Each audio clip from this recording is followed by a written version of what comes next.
Bonsoir à tous. Nous voilà réunis ce 23 juin pour voir ce que la Chine, mais pas seulement, nous apporte, nous apprend sur les nouveaux espaces marchands en ville.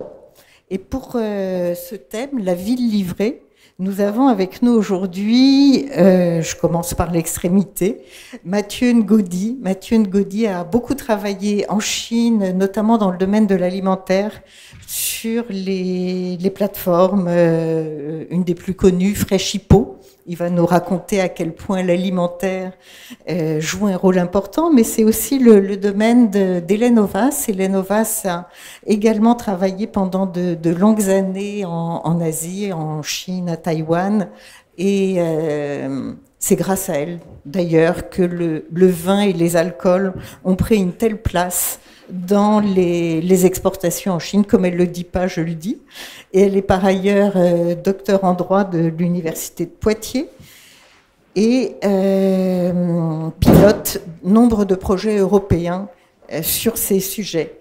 Et puis nous avons aussi la chance d'avoir avec nous un doctorant chinois, Li Wuzhe, qui lui travaille cette fois côté français et plutôt sur le domaine vestimentaire, sur les plateformes, et ce qu'elle change dans le rapport à la ville, dans les rapports à la société. Donc voilà, ils se présenteront peut-être plus académiquement que moi je ne le fais, mais voilà en tout cas les personnes qui sont là et qui nous permettent d'aborder un sujet qu'on connaît de très loin, parce que finalement, suivant les générations, on est plus ou moins habitué à acheter sur des plateformes, suivant ce dont on a besoin. Et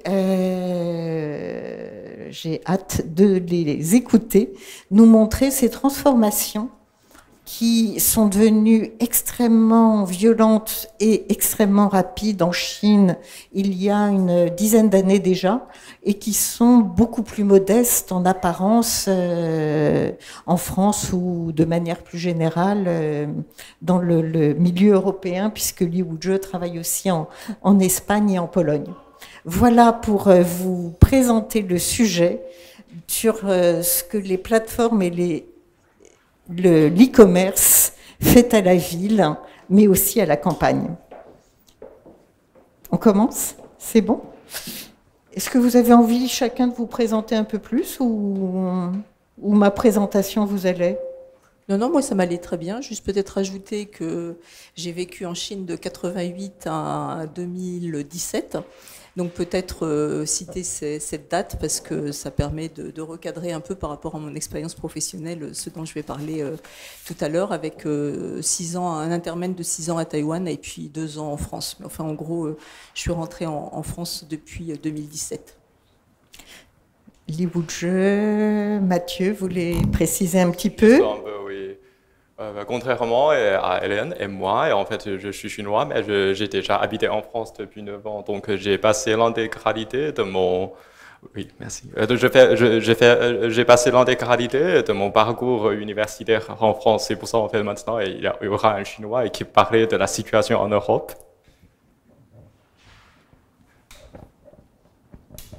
Ouais, Hélène et moi, on s'est croisés à Shanghai de 2012 à 2019. Et on va essayer de vous raconter ce qu'on a pu voir sur le terrain là-bas. Alors, le terrain. Commençons par une des premières mutations, c'est l'arrivée de la grande distribution. Hélène, donc tu étais sur place. Comment tu nous décrirais cette Chine? Alors on va surtout évoquer la ville par laquelle beaucoup de choses arrivent, c'est Shanghai, parce qu'elle est vraiment une ville un peu pilote dans le domaine, mais c'est pas la seule. Raconte-nous ce passage des années 80 aux années 90, changement de monde. Oui, c'est ça. Je vais essayer d'aller quand même assez rapidement dans cette présentation. Effectivement, quand je suis arrivée en Chine, donc dans les années 88, c'était encore un commerce qui s'appelait traditionnel, avec des marchands ambulants, avec des petits marchés ou des grands marchés, mais il n'y avait pas du tout ce qu'on a appelé plus tard la distribution organisée. Et cette distribution organisée, elle est arrivée en Chine, notamment à Shanghai et à Pékin d'abord, par le groupe Carrefour. Mathieu pourra en reparler un petit peu plus ensuite. Il y a 2 carrefours qui ont ouvert concomitamment en 95 à Pékin et à Shanghai. Donc c'était vraiment ce modèle de distribution organisée des hypermarchés, c'est vraiment le modèle français. Je rappelle que Carrefour a ouvert son premier magasin en 65 à Sainte-Geneviève-des-Bois, je crois. Et donc, du coup, le modèle chinois des hypermarchés est arrivé en Chine par Carrefour, qui a ouvert donc en 95 à Shanghai. Ils se sont étendus très rapidement, puisqu'ensuite, ils ont ouvert jusqu'à 235 magasins, donc hypermarchés, dans une trentaine de villes en Chine. Donc, ça a été un bouleversement à la fois sur le plan de la ville, hein, c'est un peu le thème aussi aujourd'hui. Et c'était très compliqué à l'époque parce que la Chine n'était pas encore à l'OMC. Hein. La Chine est rentrée à l'OMC en décembre 2001, et donc le secteur de la distribution n'était pas encore ouvert. Donc un grand magasin ou un hypermarché pour ouvrir en Chine devait s'associer avec un partenaire local, un partenaire du Parti communiste de la ville, et qui en général était un distributeur. Donc 235 hypermarchés en Chine, ça voulait dire 235 partenaires de joint venture, donc de co-entreprises. Donc c'était vraiment très compliqué. Le secteur de la distribution a ouvert suite à l'entrée de la Chine à l'OMC en 2001, mais il y avait un échéancier de 15 ans. Donc ça a pris 15 ans pour que Carrefour puisse ouvrir en propre ses propres magasins dans chaque ville. Carrefour était avec le partenaire chinois, donc à Shanghai c'était avec le groupe Bailian, hein, qui était le premier distributeur chinois. Ça permettait aussi aux magasins et aux hypermarchés d'avoir accès au terrain, parce que sinon, c'était pas possible d'avoir accès au terrain et à l'immobilier. Donc ça, c'est vraiment le modèle français des hypermarchés en Chine. Carrefour a été suivi par Auchan, avec un modèle un petit peu différent, dans la mesure où Auchan avait déjà signé un accord avec un partenaire taïwanais qui avait déjà des magasins en Chine. Donc d'un seul coup, Auchan, qui était arrivé vers 99, il a un peu rattrapé le nombre d'implantations de Carrefour, avec pareil, une 240, 250 hypermarchés en Chine. Et puis, il y a eu d'autres modèles, un peu comme Metro, par exemple, qui est le distributeur allemand que vous connaissez peut-être, qui, lui, avait décidé d'acheter les terrains. Et donc, acheter les terrains, ça voulait dire une ouverture beaucoup plus lente et beaucoup plus compliquée. Donc, Metro a toujours eu moins de points de vente que Carrefour ou que Auchan en Chine. Donc ça, c'était vraiment le modèle français des hypermarchés en Chine. Il y a eu après le modèle japonais avec des petits magasins qu'on appelle en chinois Bianlidian et en anglais Convenience Store, CVS pour faire vite, et qui sont en fait des magasins de proximité. Donc les Canadiens les appellent les dépanneurs. Donc c'est vrai que ce nom est important parce qu'en fait, c'était vraiment l'arrivée de la proximité et de la praticité.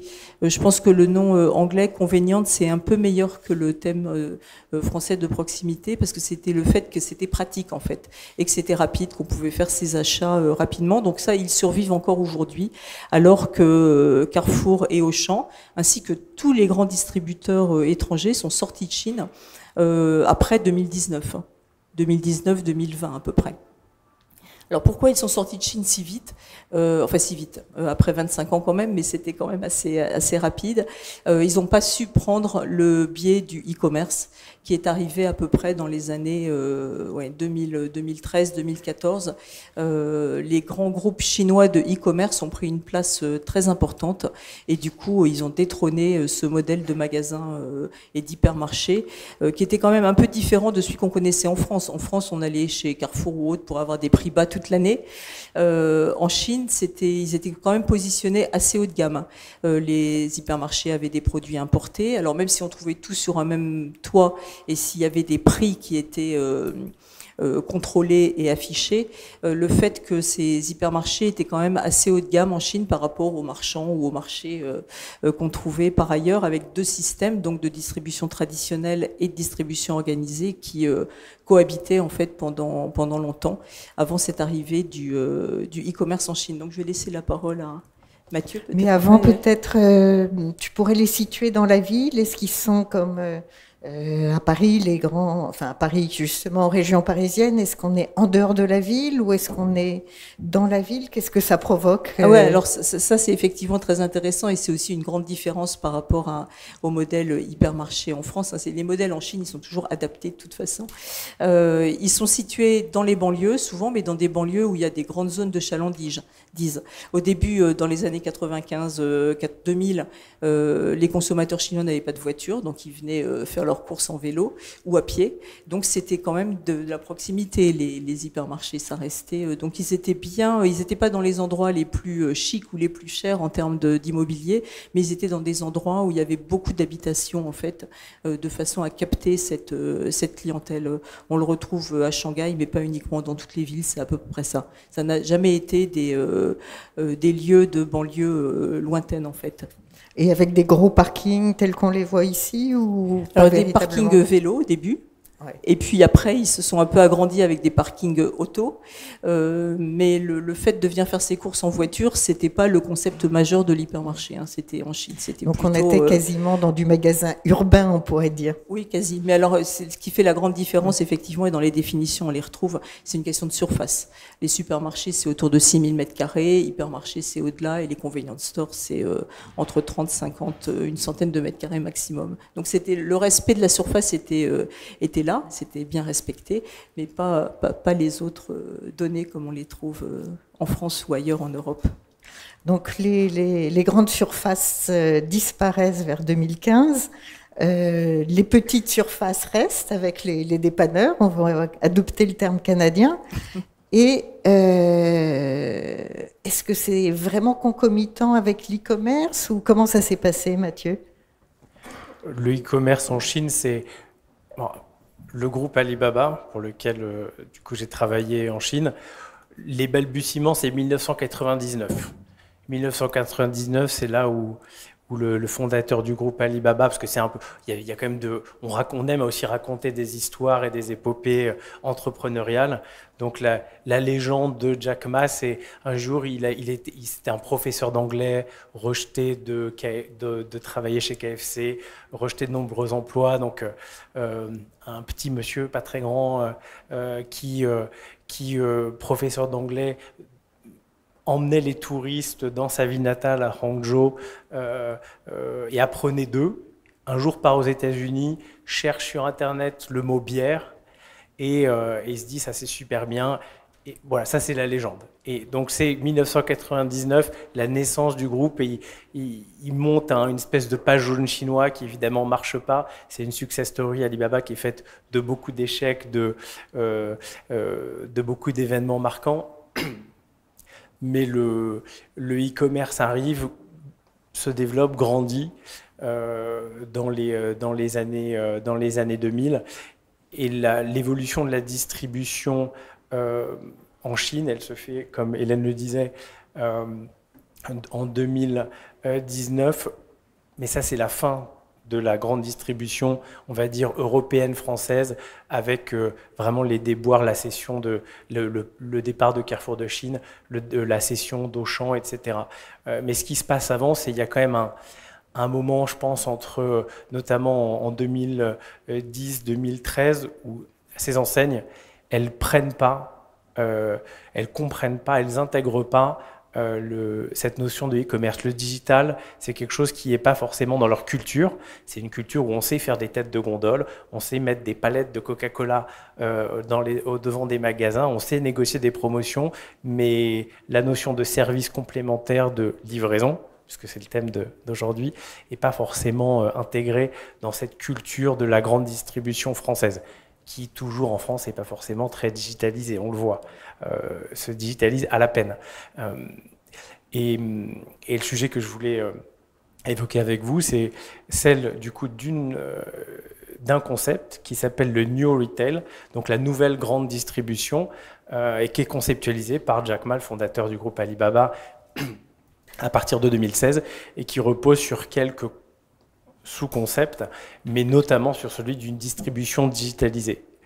Et ça, c'est conceptualisé en 2016 parce que le fondateur d'Alibaba, Jack Ma, va faire confiance à un autre fondateur qui s'appelle Hoi et qui va lui dire qu'il venait de la concurrence et qui va lui dire « Moi, je sais faire de la logistique et je pense que le futur de la grande distribution, c'est autre chose que simplement le produit. » Installés à Shanghai, loin du siège d'Alibaba, ils vont monter une enseigne qui s'appelle Freshippo, qui est le porte-emblème de ce concept de New Retail et qui repose sur l'utilisation de la digitalisation en magasin, avec une enseigne qui vous permet de faire vos courses dans le magasin ou par application mobile, pas de site internet. Donc autant vous dire qu'à cette époque-là, en 2016-2017, Carrefour, Auchan et même ceux qui sont restés après Walmart, ils n'ont pas de site internet, vaguement, pas d'application mobile, ils ne vendent pas en ligne et ils ne livrent pas et il n'y a pas de service.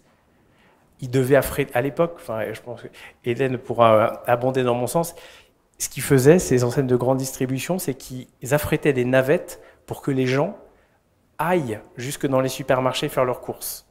Donc en fait, on emmenait les gens au supermarché, mais on n'emmenait pas les courses aux gens. Mais c'est vrai, donc voilà. Et là, à ce moment-là, le groupe Alibaba et cette branche qui s'appelle Freshippo dit on va renverser la table. Il crée un supermarché connecté avec de la théâtralisation, un supermarché où on peut manger, il y a des petits stands pour manger, où on peut faire ses courses, mais l'arrière du magasin permet à des gens de préparer des commandes qui auront été passées en ligne. Il y a des étiquettes électroniques qui permettent de changer les prix en direct, alors que chez Carrefour, on les imprimait tous les jours, les étiquettes. Donc, c'est quelque chose qui est complètement différent. On utilise bien sûr la donnée pour que chaque client sur son application mobile n'ait pas la même expérience, pas le même assortiment. Si vous aimez les framboises, on va vous montrer des cerises, mais si vous aimez acheter des champignons de telle sorte, on va vous en montrer d'autres. Ça, c'est de l'expérience client digitalisée et optimisée. Et puis, on peut payer uniquement avec les moyens de paiement du groupe, mais c'est digital, on paye avec son téléphone, après on paiera avec son visage, après on paiera avec la paume de sa main. Donc c'est complètement différent et ça offre vraiment, je pense, quelque chose de complètement nouveau. Et dans le thème d'aujourd'hui, évidemment, la marchandise vient à vous. Si vous habitez dans un rayon de 3 km de la surface, vous êtes livré en 30 minutes. Et peut-être pour finir, je ne sais pas, je ne regarde pas le temps, alors si je parle trop, il faut me le dire. Ce qui est intéressant aussi, c'est que Hélène parlait vraiment du début de la distribution en Chine. Je pense que quand tu es arrivé, c'était en anglais on dit mom and pop shop. C'est vraiment les petits magasins en bas de chez vous, de votre immeuble, avec 3 poissons sur de la glace et 6 poireaux. C'est ça ce qu'on trouvait, je pense, j'imagine, mais moi, quand je suis arrivé en 2012, ce qu'il y avait en bas de chez nous. Après, la grande distribution, elle a un peu ressorti, pas dans la périphérie, c'est quand même très urbanisé, mais un peu, je pense qu'à Shanghai, les quartiers où c'était un petit peu plus loin de l'hypercentre de la ville.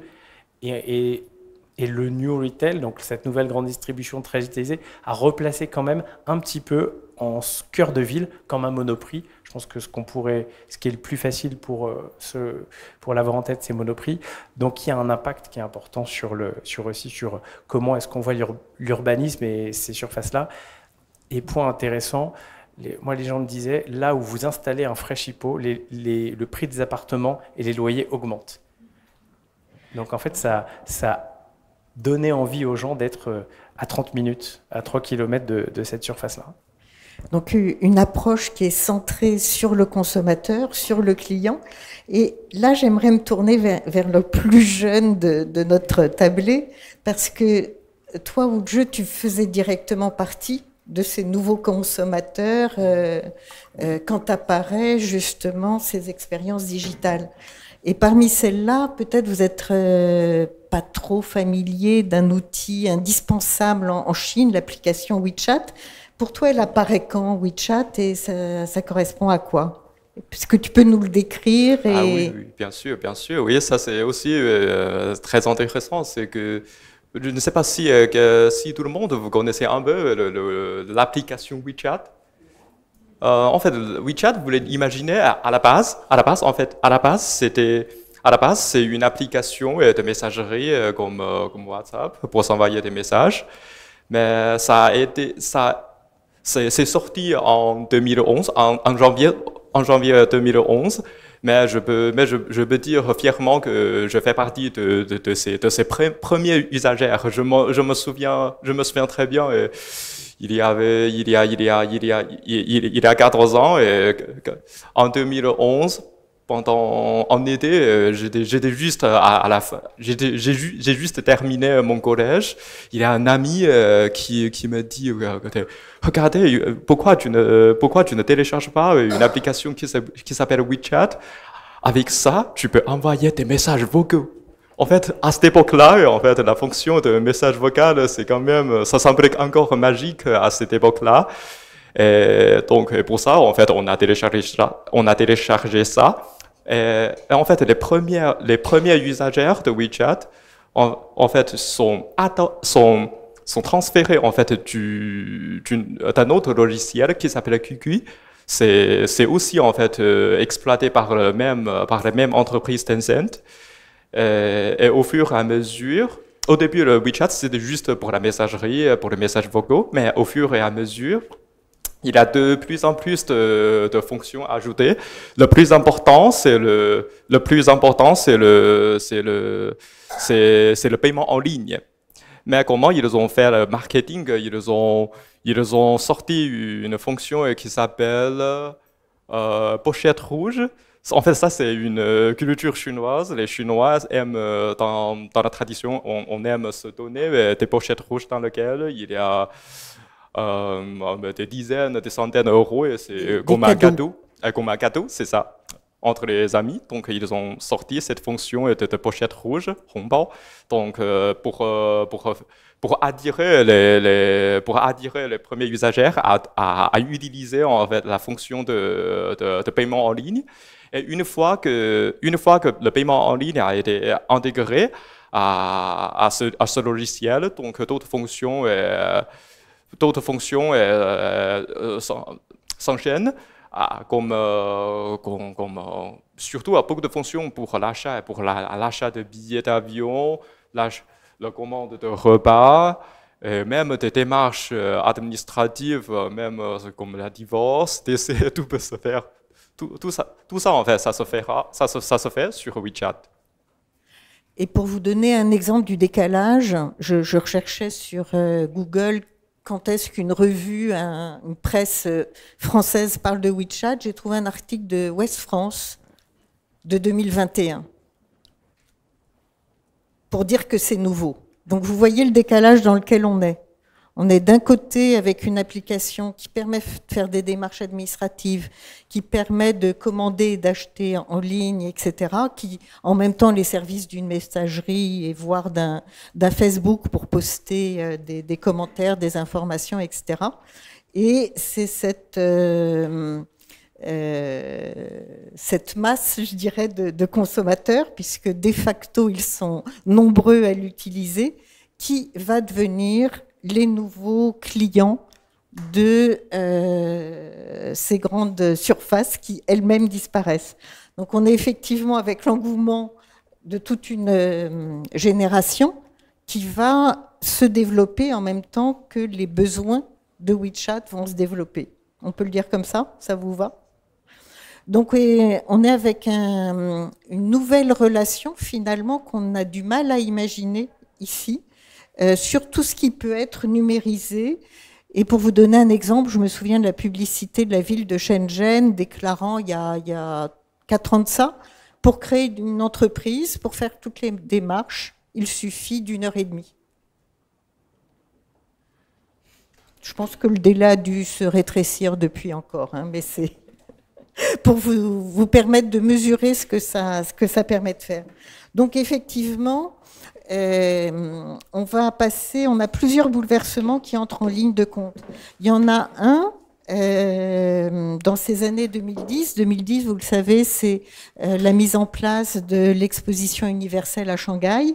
2011, donc, on commence à passer au numérique. Mais entre-temps, l'alimentation est devenue un sujet énorme. Et je pense notamment aux différents scandales que vous avez peut-être vus à travers la presse. Il y a eu le lait contaminé, il y a eu les scandales autour de l'huile, autour des porcs, etc. Et Hélène, tu veux peut-être nous montrer un petit peu ce lien? Pourquoi l'alimentation est devenue un sujet majeur dans un pays qui est, comme vous le savez, très peuplé, notamment dans les villes? Est-ce que justement le e-commerce a favorisé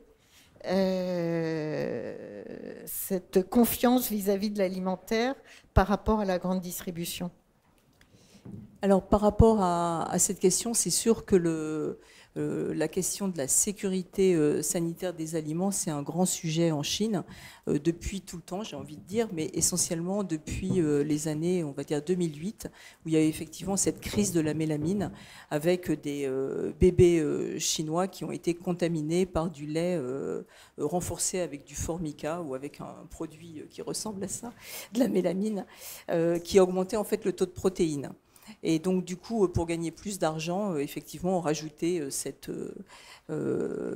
élément au lait en poudre. Et ça a fait qu'ensuite, la sécurité sanitaire a éclaté au grand jour, d'autant que ce fait a explosé après les JO de Pékin en août 2008. Donc, ils ont attendu la fin des JO pour l'annoncer. Et effectivement, ça a fait un véritable scandale national. Et du coup, il y a des mesures qui ont été prises. Il y a une nouvelle loi sur la sécurité sanitaire qui a été mise en œuvre et énormément de cette loi et de réformes qui ont été faites aussi par rapport aux produits, sachant que ce n'était pas le seul scandale alimentaire qui a éclaté. Il y a eu l'histoire des porcs dans le Rangpou. Je ne sais pas si certains d'entre vous s'en souviennent. Les porcs morts dans le... Enfin bref, bon, tous les jours, quand on lisait la presse chinoise, il y avait malheureusement des scandales sanitaires. Et sur le plan de la consommation, ça a eu un effet gravissime. C'est que les consommateurs chinois, alors pas tous, mais la plupart, ont perdu confiance dans les produits alimentaires chinois. Et ils se sont tournés à ce moment-là davantage vers les produits d'importation, notamment le lait en poudre, et qui s'est arraché, et à tel point qu'il y a eu à la fois les Australiens, les Hongkongais, qui ont dû mettre en place des sortes de, je ne sais plus comment on appelle ça, mais c'est ça, soit des achats groupés, mais avant, à la douane, on pouvait passer qu'avec 2 bouteilles de lait en poudre. Les mamans hongkongaises se sont plaintes qu'elles n'avaient plus de lait pour leurs propres enfants, tellement les consommateurs chinois achetaient du lait à ce moment-là. C'était pareil en Australie. Moi, dès que j'allais en France, on me demandait de rapporter des boîtes de lait en poudre aussi. Enfin bon, donc le phénomène a été majeur, et ça a permis effectivement ensuite de mettre en place un système d'achat groupé avec le lait en poudre, en fait. Les consommateurs chinois se mettaient d'accord entre eux et ils ramenaient 10 bouteilles de l'étranger ou 10 boîtes, et ensuite ils les revendaient, et donc ça permettait de financer une partie de leur voyage. Mais il y a eu un trafic de lait en poudre à ce moment-là qui s'explique avec la gravité du scandale sanitaire précédent. Et donc ce système de Daigo et d'achat groupé, il y a eu certains groupes de e-commerce qui s'en sont emparés, notamment le groupe Pinduoduo, qui dans les années 2012-2013 n'existait pas du tout. On était encore sur le duopole avec Tencent, WeChat, et puis avec Alibaba d'un côté. Et JD.com. Donc en gros, il y avait 3 grands groupes de e-commerce qui avaient l'essentiel du marché. Il y a d'autres groupes qui sont apparus à ce moment-là, comme le groupe Pinduoduo, qui en quelques années a dû passer de 0% à 10, 15, et maintenant c'est le 3e opérateur de vente en ligne, avec un système différent puisqu'il touche les villes secondaires et la Chine rurale notamment davantage, et avec un système d'achat groupé qui est très spécifique à la Chine, et que le gouvernement chinois a réglementé récemment, avec une nouvelle loi et avec notamment des zones franches qui ont ouvert exprès pour ce commerce. Alors évidemment, ce n'est pas que du lait en poudre. Maintenant, je crois qu'il y a 130 zones franches qui ont été ouvertes. Donc c'est énorme. C'est pratiquement dans toutes les villes, il y en a 1 ou 2. Et ça a été ouvert à un certain nombre de produits. Alors c'était limité au lait en poudre et à quelques produits secs dans lesquels il n'y avait pas trop de problèmes de transport. Maintenant, je crois qu'il y a plus de 1400 produits qui sont autorisés. Évidemment, il y a aussi des cosmétiques, des compléments alimentaires, etc. Mais il y a aussi beaucoup de produits alimentaires avec des contrôles qui ont été renforcés aussi avec cette loi sur la sécurité sanitaire, et un système qui s'est appelé donc le cross-border e-commerce, CBEC, qui est du e-commerce transfrontalier et qui a intégré ce système d'achat groupé qu'on a connu aussi en France avec les sacs Louis Vuitton, ou le trafic des sacs que les Chinois s'achetaient et à plus, et ça leur payait leur voyage en fait, de prendre les sacs sous le manteau. Et donc effectivement, ça a été réglementé aussi après en Chine, parce que le gouvernement chinois a perdu beaucoup d'argent avec la taxation, puisque c'était des produits qui arrivaient, qui étaient soit dans des zones franches hors taxe, mais après, et dans un premier temps, qui passaient sous le manteau dans les bagages des Chinois. Donc c'est vrai que cette réglementation, elle est intéressante parce qu'elle n'a pas interdit ce système. Elle l'a encouragé finalement, mais avec des réglementations qui ont permis quand même au gouvernement chinois de s'en tirer en récupérant quelques avantages douaniers en tout cas, et un peu fiscaux aussi. Donc c'est tirer parti comment on pourrait appeler ça, des petits méfaits commis par les porteurs de différents produits, qui devient une règle de fonctionnement pour des commerces. Donc on voit déjà là aussi un rôle important, ça je reviens sur l'espace, c'est-à-dire que l'espace de stockage devient prioritaire finalement, mais en se concentrant dans les zones qui sont loin du centre urbain.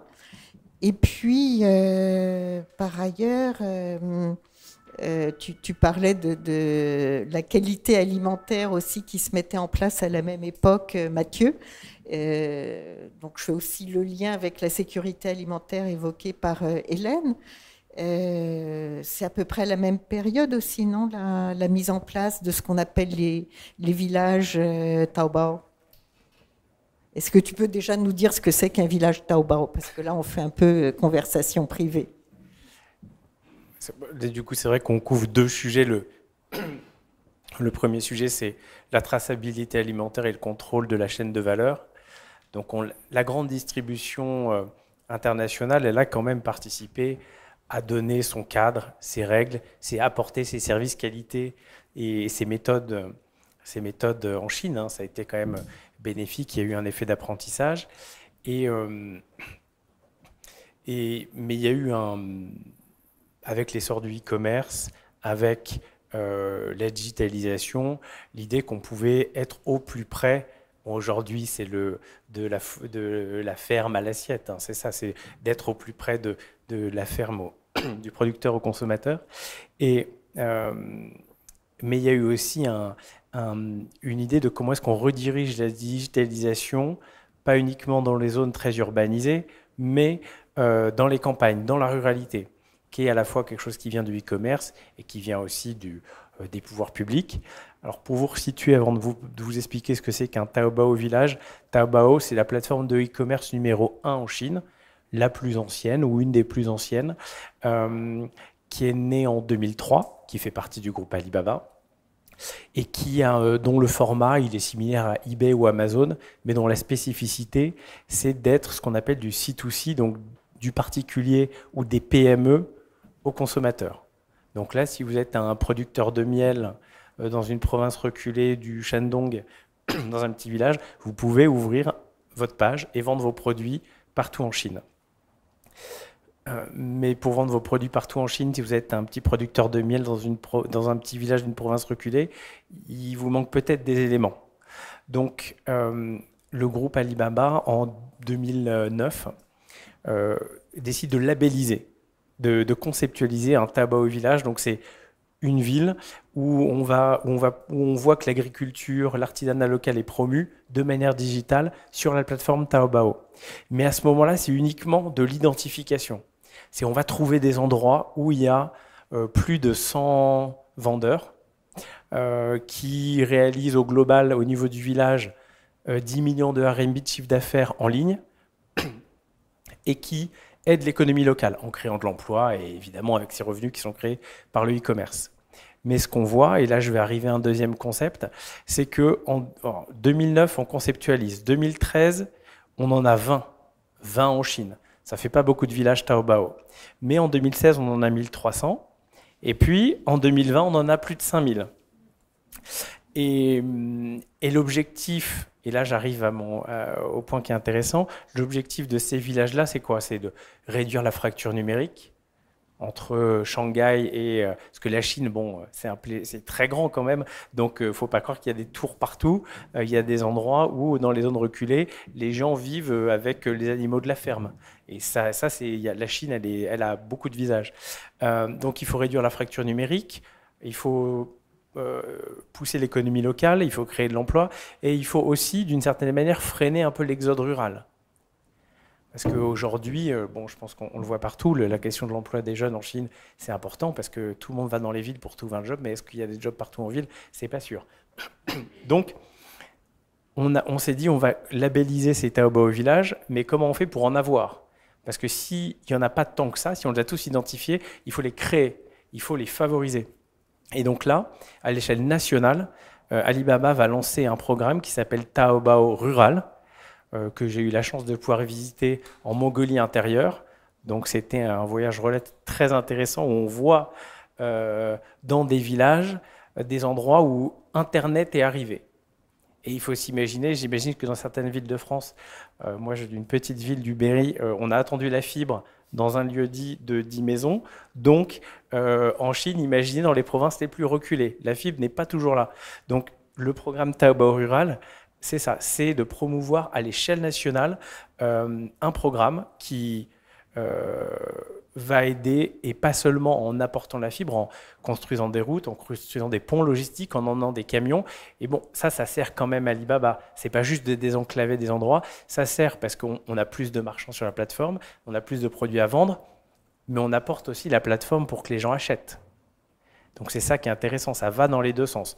Donc, ce qui est intéressant, et je pense qu'on aura peut-être à en reparler un petit peu tout à l'heure, c'est que c'est un peu ce qu'on voit en France dans les partenariats publics-privés. C'est-à-dire que ça aide une entreprise privée, mais ça aide aussi l'État à désenclaver ces endroits-là. Et ce qui est, pour finir, ce qui est intéressant, c'est que je ne sais pas si vous avez vu on parle beaucoup du live commerce, donc le commerce en direct par vidéo, c'est un peu le téléshopping. C'est le téléshopping, sauf que vous avez vraiment, et je pense que les Chinois se passionnent, et peut-être si vous voulez rebondir après, c'est intéressant. C'est-à-dire que dans les zones très urbanisées, on voit des producteurs de graines de lotus qui le font à la main, qui se mettent en scène, et en fait, on relie ça. Et c'est ça qui est hyper intéressant, parce qu'on parle de la ville. Hein. Ce qui est intéressant, c'est que ces initiatives-là portent leurs fruits, bien sûr, permettent d'emmener le commerce dans des zones très éloignées, et permettent aussi d'apporter de l'information, des images, des visuels sur tout un pays qui est effectivement très grand et très divers.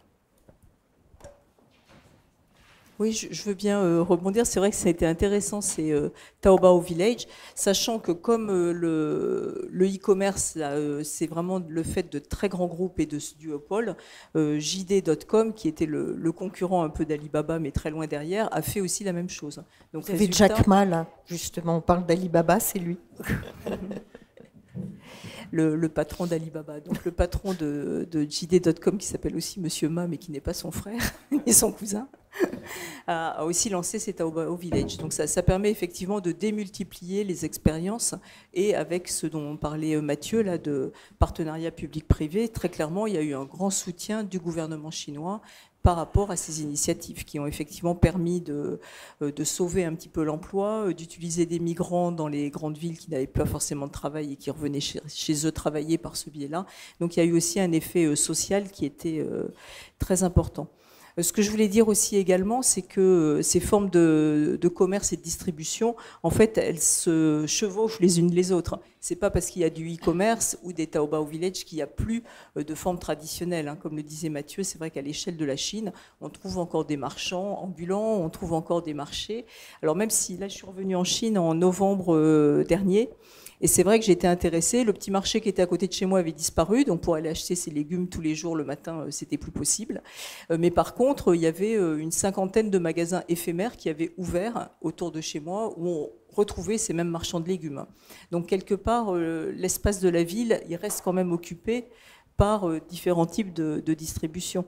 Quand Mathieu parlait du New Retail, je pense que c'était aussi intéressant. L'expérience de Fresh Hippo, moi ce qui m'a amusé, c'est que c'est Alibaba qui est derrière. Pourquoi ils ont été créés un magasin physique où les consommateurs pouvaient venir voir, toucher, sentir les produits. Quelque part, c'est quand même une démarche intéressante. C'est-à-dire que sans commerce physique, on a du mal à pouvoir continuer à faire du commerce.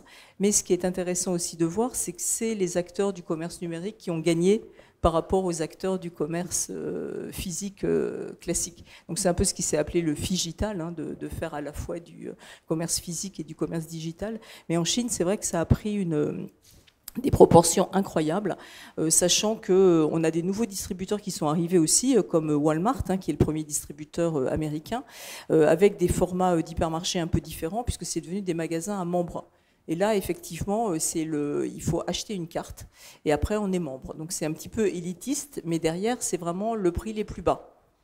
Donc, le concept de Walmart qui s'appelle Sam's Club, c'est quand même un nouveau concept qui n'existait pas quand je suis partie en 2017. Et évidemment, Sam's Club a aussi un magasin sur Taobao et il vend aussi avec son propre système Internet et en ligne. Donc tous les distributeurs de la distribution organisée, entre guillemets, ils ont quand même trouvé leur solution numérique pour pouvoir aussi offrir le plus de praticité possible aux consommateurs et d'être livrés chez eux. Par exemple, le système de drive qu'on voit en France n'a jamais existé en Chine. Donc ça, c'est aussi intéressant, parce que pourquoi commander des produits en ligne et devoir s'embêter à aller les chercher quelque part? Ça, c'est vraiment un concept pour la Chine, c'est incompréhensible. Par contre, ils ont inventé des systèmes qui sont aussi malins. Dans les résidences chinoises, ils ont inventé des sortes de boîtes aux lettres qui ne sont pas plus des boîtes aux lettres, puisque plus personne n'écrit de lettres, mais c'est des boîtes à paquets. Donc en fait, les livreurs express mettent les boîtes dans les paquets, mettre les paquets dans les boîtes, pardon. Et les consommateurs qui arrivent chez eux le soir après leur travail, ils pianotent, ils ouvrent la boîte qui correspond à là où est leur paquet et ils le récupèrent. Donc ça a fleuri aussi, c'est un aménagement urbain qu'on ne voyait pas du tout et qui a fleuri et qui continue encore à perdurer. Donc ça a été une expérience positive. J'ai vu que certaines de ces boîtes existaient aussi en France à côté des hypermarchés, mais là c'est pareil, je ne vois pas tellement l'intérêt d'avoir ça à côté des hypermarchés. L'idée c'est vraiment d'avoir ça à côté de chez soi pour que ce soit vraiment pratique. Donc une innovation permanente et une hybridation qui est vraiment importante au niveau des différentes formes de distribution. En fait, voilà ce que je voulais dire aussi. Mais justement, merci Hélène, parce que ça nous permet de revenir un peu en France. Et alors, on va changer de secteur en passant cette fois dans le vêtement.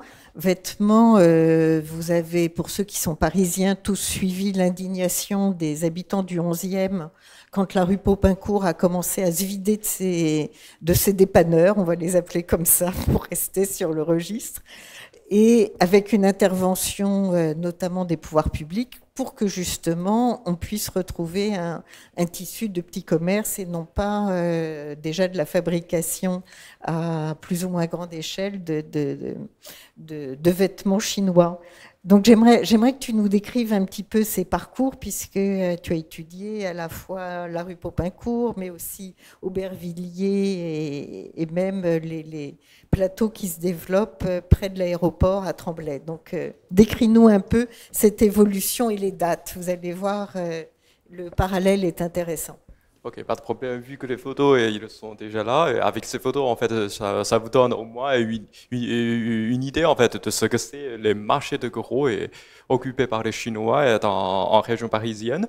Mais en fait, quand on parle de l'industrie et du textile habillement, en fait, dans l'histoire de Paris ou de la France, en fait, ce secteur s'est toujours alimenté par des vagues d'immigration. Et en fait, l'entrée massive des immigrants chinois en France a commencé dans les années 80 et après la libéralisation de la politique de démigration de la Chine, après la réforme économique de la Chine. Mais juste au début, en fait, ces entrepreneurs chinois, ils sont venus installer en France, mais ils ont commencé leur carrière en tant que soit sous-traitants pour les patrons, soit sans juifs. En fait, ça, c'est un terme employé plutôt et par les acteurs eux-mêmes. Plutôt, et on peut comprendre qu'ils ont commencé leur carrière parmi d'autres groupes ethniques qui sont engagés dans la fabrication, ou soit comme ils recrutent leurs compatriotes de leur village natal en tant qu'ouvriers dans les ateliers de confection. Et donc, au début, ils étaient dans le quartier du Sentier, dans le 3e arrondissement, après avoir appris les savoir-faire nécessaires pour monter leurs propres entreprises. Ils ont reproduit ce modèle, ce système, dans un autre quartier parisien, c'est le quartier Sottene-Popincourt, dans le 11e. Donc le nombre des entreprises chinoises a rapidement augmenté dans ce quartier jusqu'en 2010. Pourquoi en fait la croissance a arrêté dans le 11e arrondissement? C'est parce qu'à partir de la fin des années 90 ou au début de 2000, donc il y a la protestation des riverains du quartier et aussi la protestation les contraintes des municipalités locales. Donc parce qu'à cette époque-là, les entrepreneurs chinois, ils ont racheté beaucoup quasiment tous les magasins, les boutiques dans ce quartier, transformé les boulangeries, les restaurants en magasins de vente en gros. Donc leurs activités ont été contestées par les habitants locaux et sous le slogan de anti-mono-activité. C'est pour ça qu'ils ont été forcés de quitter Paris intramuros pour chercher de nouveaux espaces dans la banlieue nord de Paris. C'est ce qui se trouve toujours jusqu'à nos jours à Aubervilliers. Jusqu'en 2023, et le nombre des grossistes installés à Aubervilliers est estimé d'être environ 2000. Mais c'est sûr, le premier grossiste installé à Aubervilliers, c'est plutôt vers le milieu des années 90. Et c'est aussi à partir de cette époque-là, les entrepreneurs chinois ont commencé à construire vraiment des centres commerciaux et destinés à vendre en gros. D'abord à Aubervilliers, à partir par exemple, le premier a été inauguré en 2004, un autre en 2006. Ensuite, il y en a un qui est inauguré à Aubervilliers en 2015. Et après cette étape, en fait, parallèlement, ils ont également cherché de nouveaux espaces pour leurs activités en région parisienne, parce qu'à partir de 2011, ils ont également collaboré avec des entreprises de construction et de promotion immobilière portugaises et aussi avec les autorités de Tremblay en France, c'est juste au sud de l'aéroport Charles de Gaulle. Donc ils ont également commencé à collaborer avec d'autres acteurs publics et privés non chinois pour construire un nouveau centre commercial juste dans le sud de l'aéroport. Même si en fait ce centre commercial ne sont pas encore dynamisés en termes d'activité commerciale, mais c'est toujours, mais vraiment c'est un parcours de leur croissance en région parisienne. Donc en fait, ils produisent sur place ou ils commandent en Chine? Comment ça se passe? Quels sont les circuits? Parce que on comprend bien, on est la formation dans le sentier, ensuite l'appropriation des espaces de boutique dans le centre de Paris, puis ensuite le déplacement à Aubervilliers où il y a beaucoup de friches à se réapproprier, et ensuite l'appel pour développer à proximité de l'aéroport, donc on comprend la logique avec le fret, de nouveaux services qui peuvent être aussi fournisseurs d'emplois. Mais la production même, elle se fait en France, elle se fait à l'étranger, comment ça se passe? Enfin, à l'étranger, en Chine, et quel lien avec le marché digital? Ok, en fait, pour parler de leur de production et de leur ou l'approvisionnement de leurs marchandises, dans dans les années 80 et 90, la la production c'était toujours en France dans des ateliers de confection euh, dans lesquels ils font travailler leurs compatriotes en tant qu'ouvriers dans ces ateliers de confection. Donc ça, c'est plutôt la situation dans les années 80-90. Et à partir des années 2000, surtout après l'adhésion de la Chine à l'OMC en 2001, et ensuite avec la levée du quota d'importation des produits textiles, habillements, des produits textiles chinois. Donc, en fait, ça a rendu possible l'importation massive de la Chine. Donc, c'est plutôt à partir des années 2000 qu'ils tournent vers l'importation. Dans dans le passé, ils sont plutôt des fabricants, mais maintenant, à ma connaissance, il y a quasiment pas d'atelier de confection entière à Paris, mais il importe quand même des pièces, peut-être des semi-confections, il importe quand même des pièces de Chine, mais ils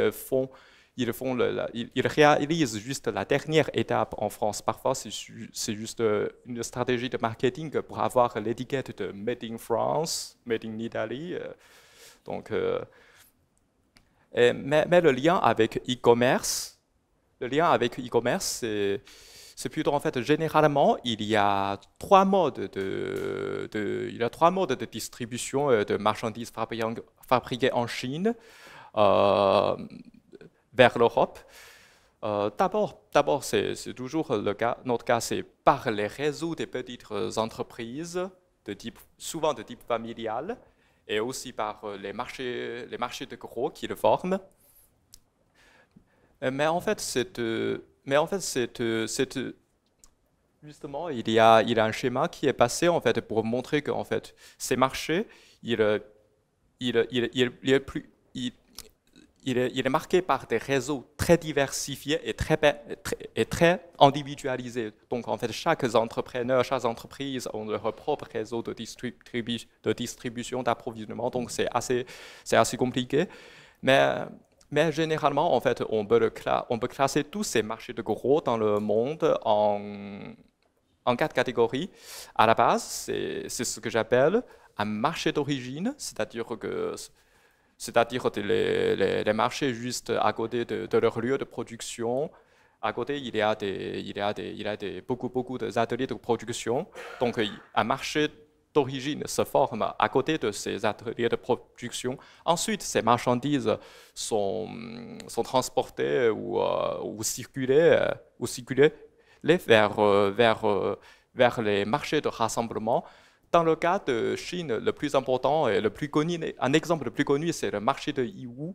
En fait, Yiwu, c'est une ville dans la province du Zhejiang, dans le sud de la Chine. Donc, au début, c'était juste un marché rural à ciel ouvert, mais après la réforme de la Chine, parce qu'à cette époque-là, il n'existait pas encore des chaînes de grande distribution comme Walmart, comme Carrefour. Donc, en fait, ces marchés de gros, on peut dire, en fait, c'est une sorte d'héritage des marchés ruraux dans la Chine traditionnelle. Donc, à partir des années 80, les, les- les marchés ruraux à Yiwu et en Chine, il s'est développé petit à petit pour accueillir, avec la croissance de la production et aussi la croissance très rapide de nombre des petites entreprises en Chine. Donc, ils forment des marchés de gros et, et très souvent, en fait, les, les entreprises dans une même zone, ils proposent les produits à peu près similaires.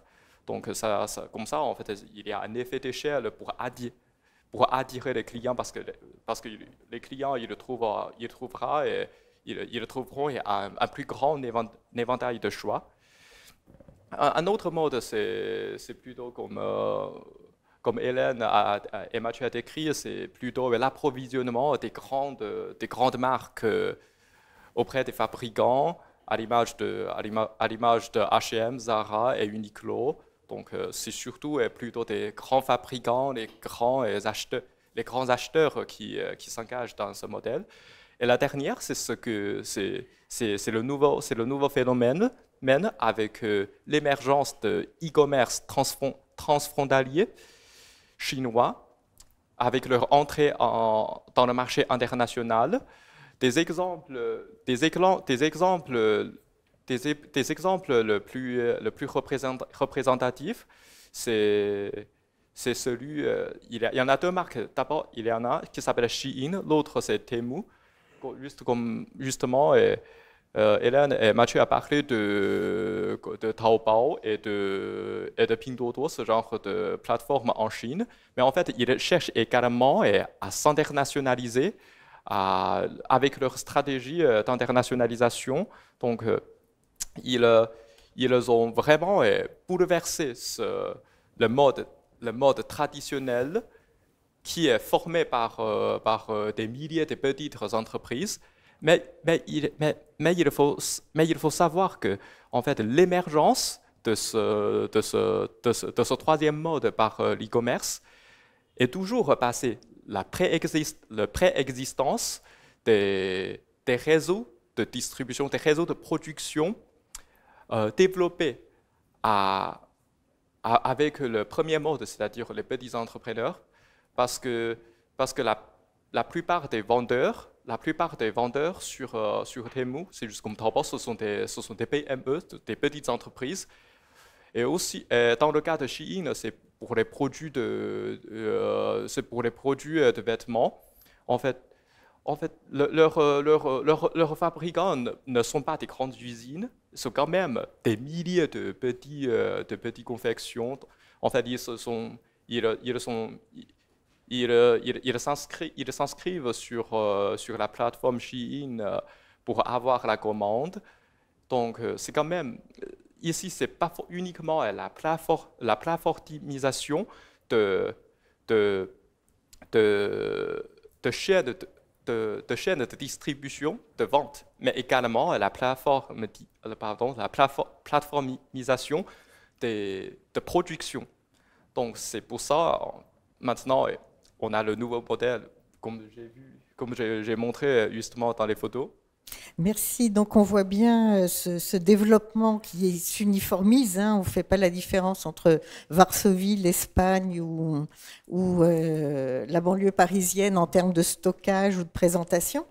Et ce que je retiens que vous mettez en valeur, Mathieu et toi, c'est les réseaux. Les réseaux et le lien avec la possibilité pour le milieu rural de pouvoir avoir des occasions d'emploi. Donc ça nous ramène au sujet que tu commençais à évoquer, puisqu'on voit bien à la fois cette articulation locale et globale et comment elle se développe au niveau mondial, en fait.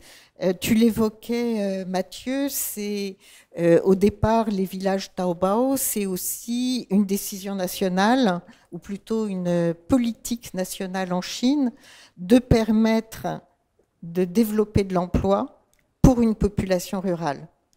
Et cette population rurale qui peut représenter de multiples mains de fabrication, comme nous l'évoquait à l'instant Li Wuzhe.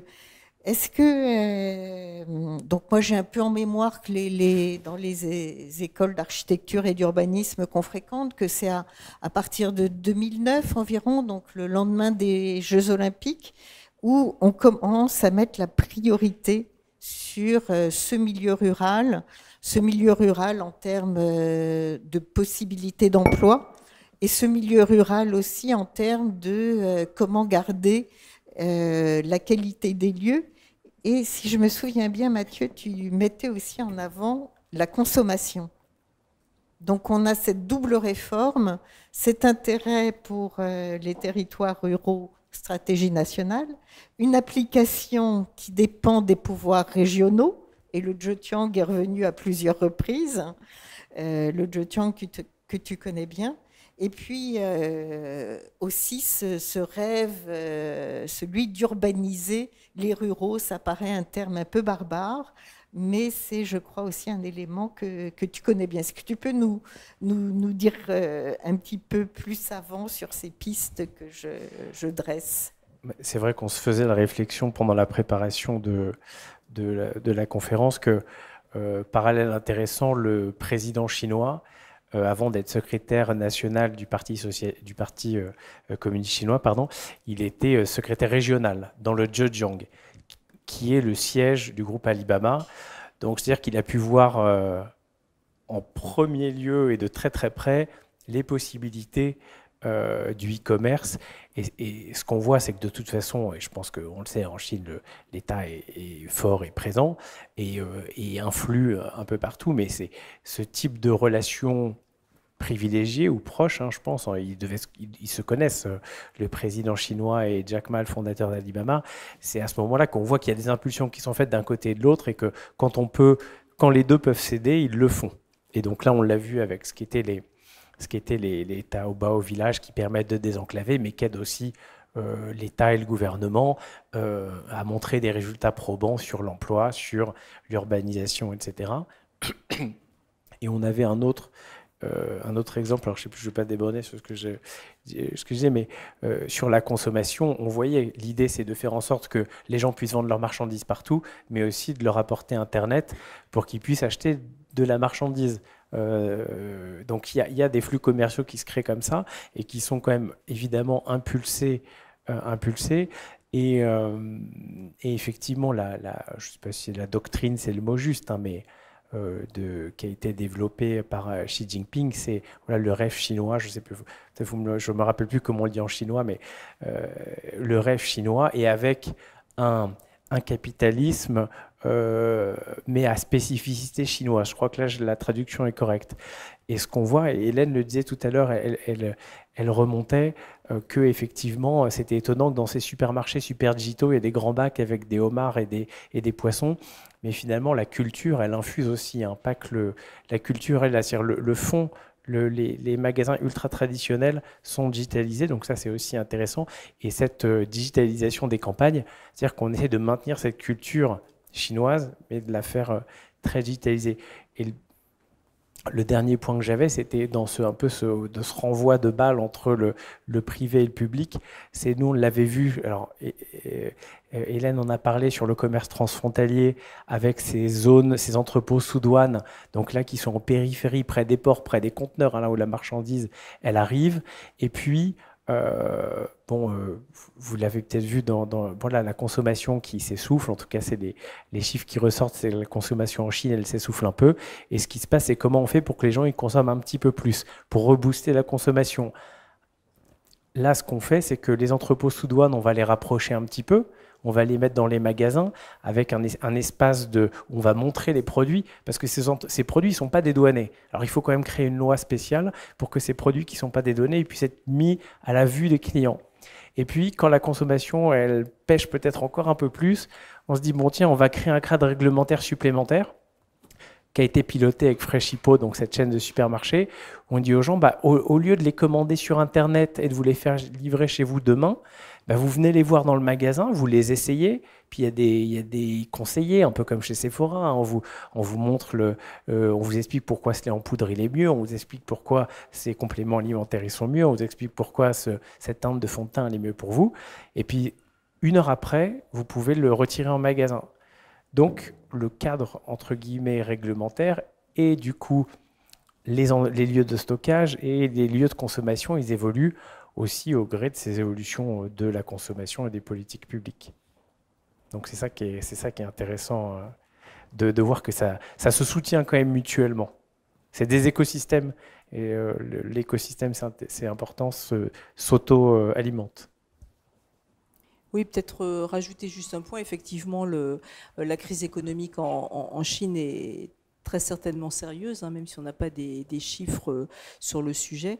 Et la relance de la consommation, là, comme le disait Mathieu, c'est un élément qui est important, et le digital est une idée du gouvernement aussi pour permettre cette relance de la consommation, avec des coupons aussi qui sont donnés pour que les gens aillent dans les restaurants, etc., etc. Et tout est numérique finalement. Et comme le numérique, ça marche très vite et ça va très loin, il y a aussi des systèmes de vente aux enchères, enfin de distribution aux enchères des coupons dans la restauration notamment. On va donner des remises de 30 yuan ou 40 yuan, et c'est les premiers qui vont appeler le matin sur la plateforme qui vont avoir droit à ces coupons, et ils pourront consommer dans la journée, dans le restaurant. Et ça, c'est très régional. Donc c'est intéressant parce que je l'ai vu au niveau de Shanghai en automne dernier, et chaque ville a ses systèmes aussi par le numérique de relance de la consommation. Donc je pense que c'est aussi un élément important. Et puisqu'on était parti dans les commerces, dans les concepts, il y a un concept aussi qui est intéressant, qui est le social e-commerce, qui va un peu avec tout ce qu'on a dit, mais je pense que c'est aussi intéressant de le définir, qui est un e-commerce à travers les influenceurs dont parlait Mathieu tout à l'heure. Donc en fait, vous avez à voir partout dans les magasins chinois aussi physiques, vous avez des jeunes femmes souvent, mais ça peut être aussi des jeunes hommes qui se prennent en photo, qui se filment et qui font leur petit article sur tel et tel produit, et qui après pourront être achetés directement. Donc c'est ce direct qui est intéressant. Du reste, c'est un concept qui s'appelle direct to consumer, D2C, et ça permet justement de se mettre en avant. Et on parlait de WeChat tout à l'heure, et notamment WeChat est très fort pour ça, parce qu'au début c'était un site, c'est pas un site de vente en ligne WeChat, c'est vraiment un réseau social, et à partir du réseau social, il y a des consommateurs qui se mettent en ligne, qui présentent le produit, et le produit est acheté immédiatement ensuite sur une plateforme qui est liée à la première. Donc tous ces systèmes innovants et ce social e-commerce, c'est fait par l'intermédiaire de groupes chinois et c'est lié finalement à des groupes de e-commerce. Donc tout est un peu mélangé. C'est ce qui rend aussi le système intéressant, parce qu'il est quand même très complexe à l'heure actuelle, avec des innovations qui sont constantes.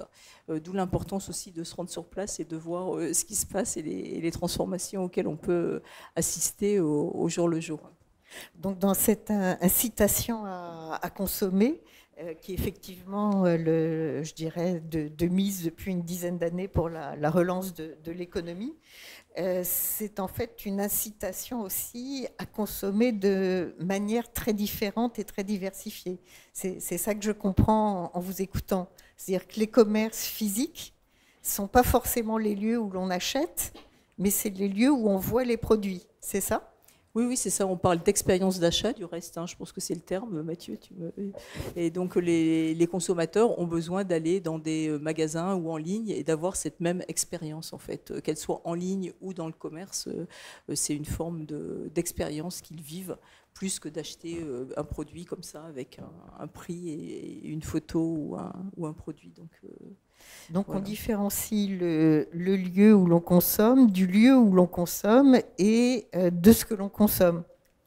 J'ai été frappée, je dis ça parce que j'ai été frappée, j'avoue que je suis rentrée voir une séance de cinéma sans payer. J'ai voulu payer, mais il se trouve, c'est un film chinois, c'était à Paris, que la personne qui faisait rentrer était persuadée que tout le monde avait payé en ligne. Et donc, elle était là pour nous faire accéder à la salle. Elle n'était pas là pour encaisser les sommes. Et ça m'est arrivé il n'y a pas si longtemps, c'était la semaine dernière, et je comprends ce qui a pu se passer de son côté, et ce qui est tellement étonnant pour nous, parce que pour nous, on ne différencie pas. On vient dans un lieu, on achète, on consomme. Mais on ne va pas venir dans un lieu pour être conseillé et avoir, par exemple, le produit qui nous arrive ensuite, qu'on va chercher dans une boîte. On est là sur une différenciation des lieux qui est quand même assez étonnante et qui me semble va avec cette nouveauté. Consommer, mais c'est aussi consommer en innovant dans les manières de dissocier ces circuits qui, pour nous, faisaient qu'un. C'est bien ça ? Oui, on peut donner peut-être un autre exemple avec les centres commerciaux, parce que finalement les centres commerciaux que tout le monde connaît, hein, ces grands malls à l'américaine, sont un peu, ont subi de plein fouet en fait la crise immobilière, et donc normalement ils ne devraient plus être aussi vivants qu'il l'était, et finalement ça reste des vitrines ou des showrooms, c'est-à-dire que les magasins et les marques, au lieu de payer une publicité dans le métro, ils vont ouvrir un magasin dans un centre commercial et ça permettra aux consommateurs de venir voir ou de venir filmer ou de venir demander des prix et comparer les prix pour des produits qu'ils n'achèteront jamais dans le centre commercial, qui donc ne peut pas faire des affaires, c'est impossible. Maintenant, le concept de centre commercial est mort avec le chiffre d'affaires qui est derrière, en fait. C'est deux choses différentes. Donc les gens viennent dans le centre commercial pour se promener, pour se prendre en photo, pour regarder des produits, pour faire une petite visite, s'amuser, se divertir éventuellement parce qu'il y a des services, mais pas pour acheter. Et donc c'est vrai que quand on voit des chiffres sur les chiffres d'affaires des centres commerciaux qui baissent, en fait, c'est pas grave pour les marques, puisque pour elles ont investi dans une publicité plus que dans un magasin. Et donc finalement, les consommateurs iront quand même acheter telle marque ou tel produit qu'ils ont vu, mais ils l'achèteront en ligne.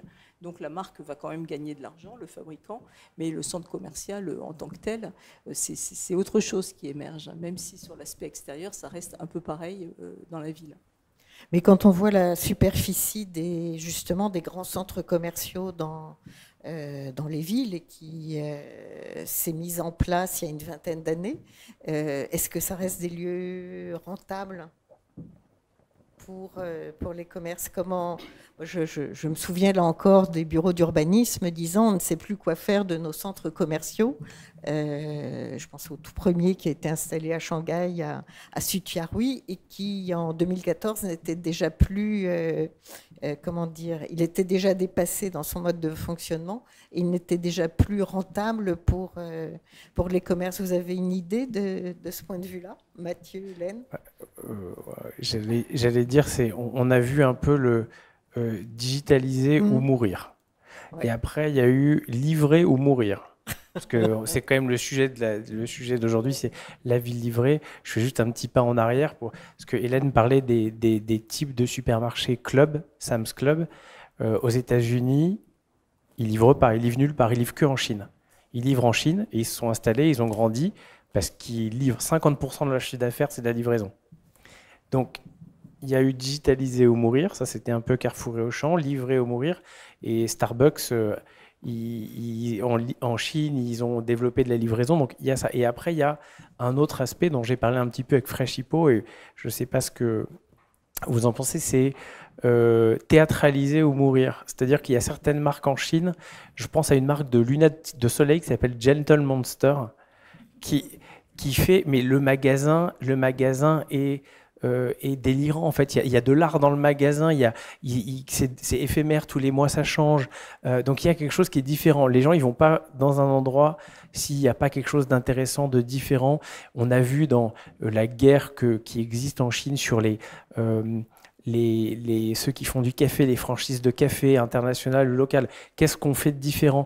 Ils font des séries limitées avec des marques locales. Ils ont fait avec Maotai, qui est une marque nationale d'alcool, ils ont fait des boissons co-brandées. Donc, ils font des choses pour que ça devienne unique et intéressant. Sinon, les gens, je pense qu'ils n'y vont plus. Mais il y a un mouvement qui se fait pour faire de... Mais je pense que c'est valable un peu en France aussi. Hein. Je ne sais pas qui a envie d'aller passer dans les galeries marchandes son samedi après-midi, de moins en moins. Ça se fait de moins en moins. Et si on ne donne pas des éléments excitants un peu, on n'a plus envie d'y aller.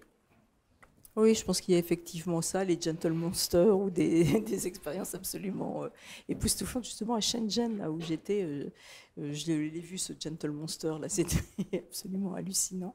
Et il y a aussi la restauration, qui finalement attire aussi les gens dans ces zones, ces malls ou ces centres commerciaux, où dans les sous-sols des centres commerciaux, il peut y avoir des food courts, et donc les gens s'y retrouvent pour manger toutes sortes de cuisines aussi originales que variées, pas chères en général. Et donc c'est pareil, c'est une façon d'attirer la clientèle et de faire venir des clients. Mais effectivement, le concept est peut-être après sans expérience et sans invention.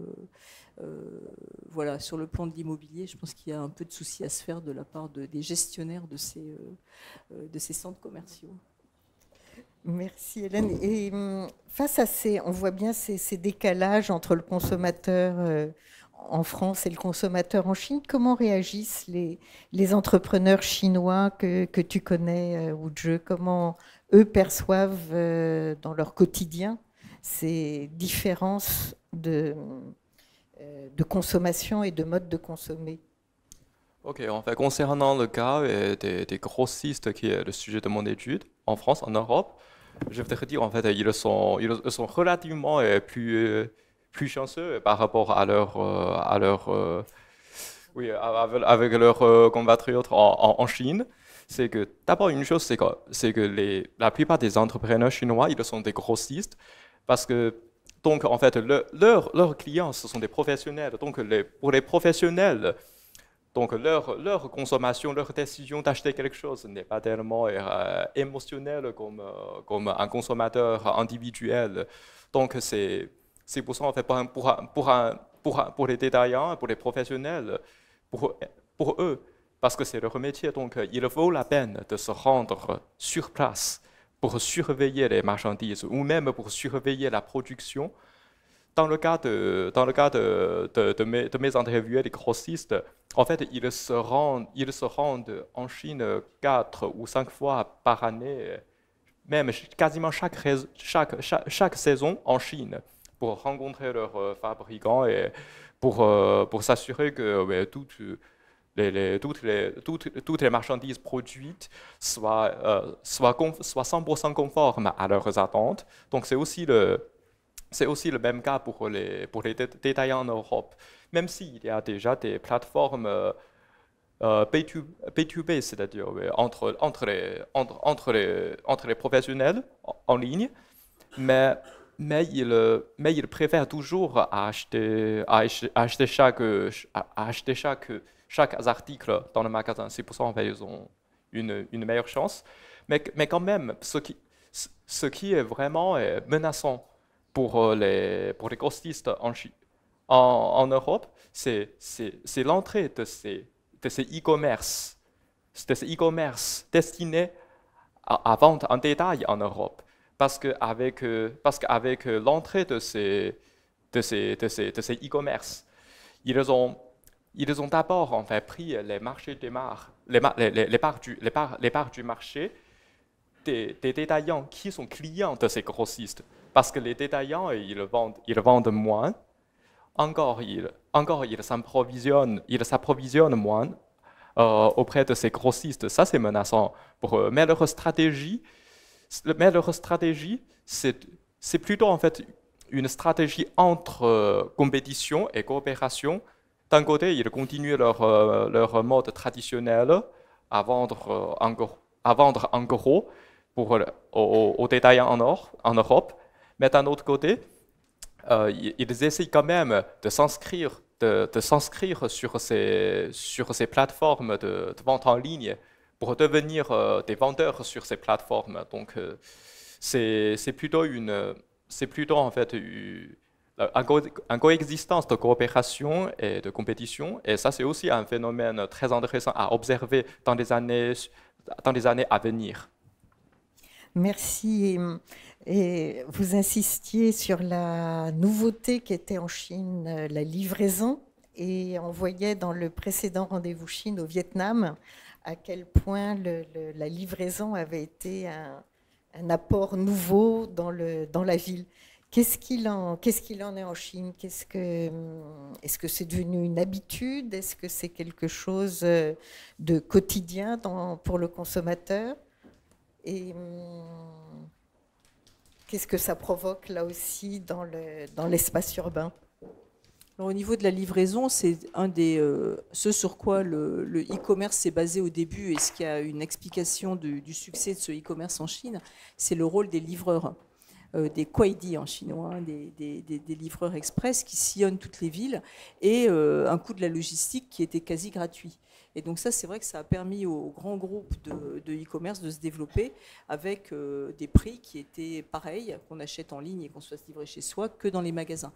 Donc ce rôle des kuaidi, là, des livreurs express qu'on voyait sillonner dans toutes les villes chinoises, ça a permis aussi de vendre des produits qui n'étaient pas très chers.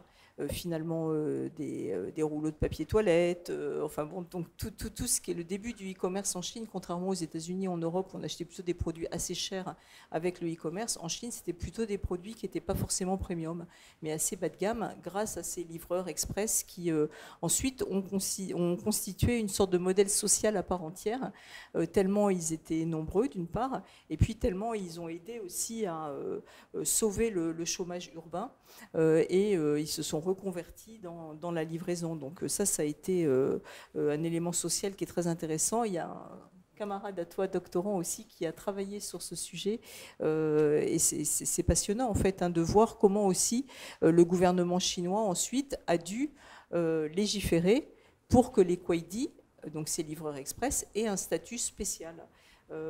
Et des groupes comme Alibaba ou comme Tencent ou comme JD.com, ils ont commencé à intégrer les sociétés de Kuaidi dans leur propre société, avec effectivement des règles spéciales. On peut citer Cainiao, qui est la société de logistique d'Alibaba, ou JD Logistique, ou JD Daojia, je crois, pour JD.com. Donc en fait, ils ont intégré ces sociétés de livreurs, de logistique, et avec les livreurs qui allaient avec, en légiférant sur le droit du travail, etc., pour leur donner des conditions de vie qui étaient meilleures que ce qui était initialement, en fait, où ils étaient vraiment abusés par sans contrat. Enfin, on a vu le cas également en France, avec des livreurs qui avaient des accidents de vélo ou de scooter, et qui n'avaient vraiment aucune protection sociale par ailleurs.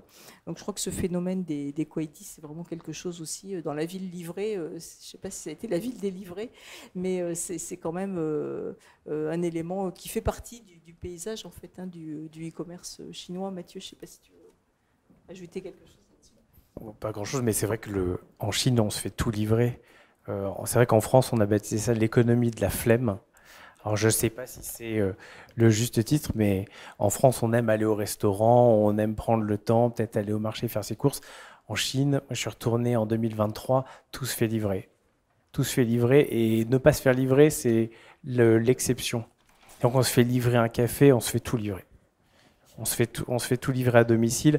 Et il y a même, il y a même une chaîne de fondue chinoise qui s'appelle Haidilao. Ils vous livrent tout chez vous pour le faire chez vous, pour ne même pas aller au restaurant. Donc tout se fait livrer. Et je pense que, au-delà de ce que tu disais, Hélène, de l'économie des livreurs, maintenant c'est un acquis. Je pense que ce qu'on a dit, c'est que, en général, l'alimentaire, c'est la dernière frontière, parce qu'il y a du frais, il y a des éléments qui sont difficiles à gérer, mais maintenant tout se fait livrer. Et se fait livrer par drone. Je crois que tu avais des notes sur les drones, mais maintenant, voilà, la Chine, ils livrent déjà par drone. En France, on fait un test et on trouve ça drôle, et en Chine, on y est déjà. C'est déjà arrivé, c'est déjà en cours. Alors moi, ce qui me frappe en écoutant ces mutations, c'est traditionnellement, on apprend que la ville, c'est avant tout un lieu d'échange, un lieu d'échange humain, un lieu d'échange de biens, de culture, d'informations, avec des sites qui les définissent.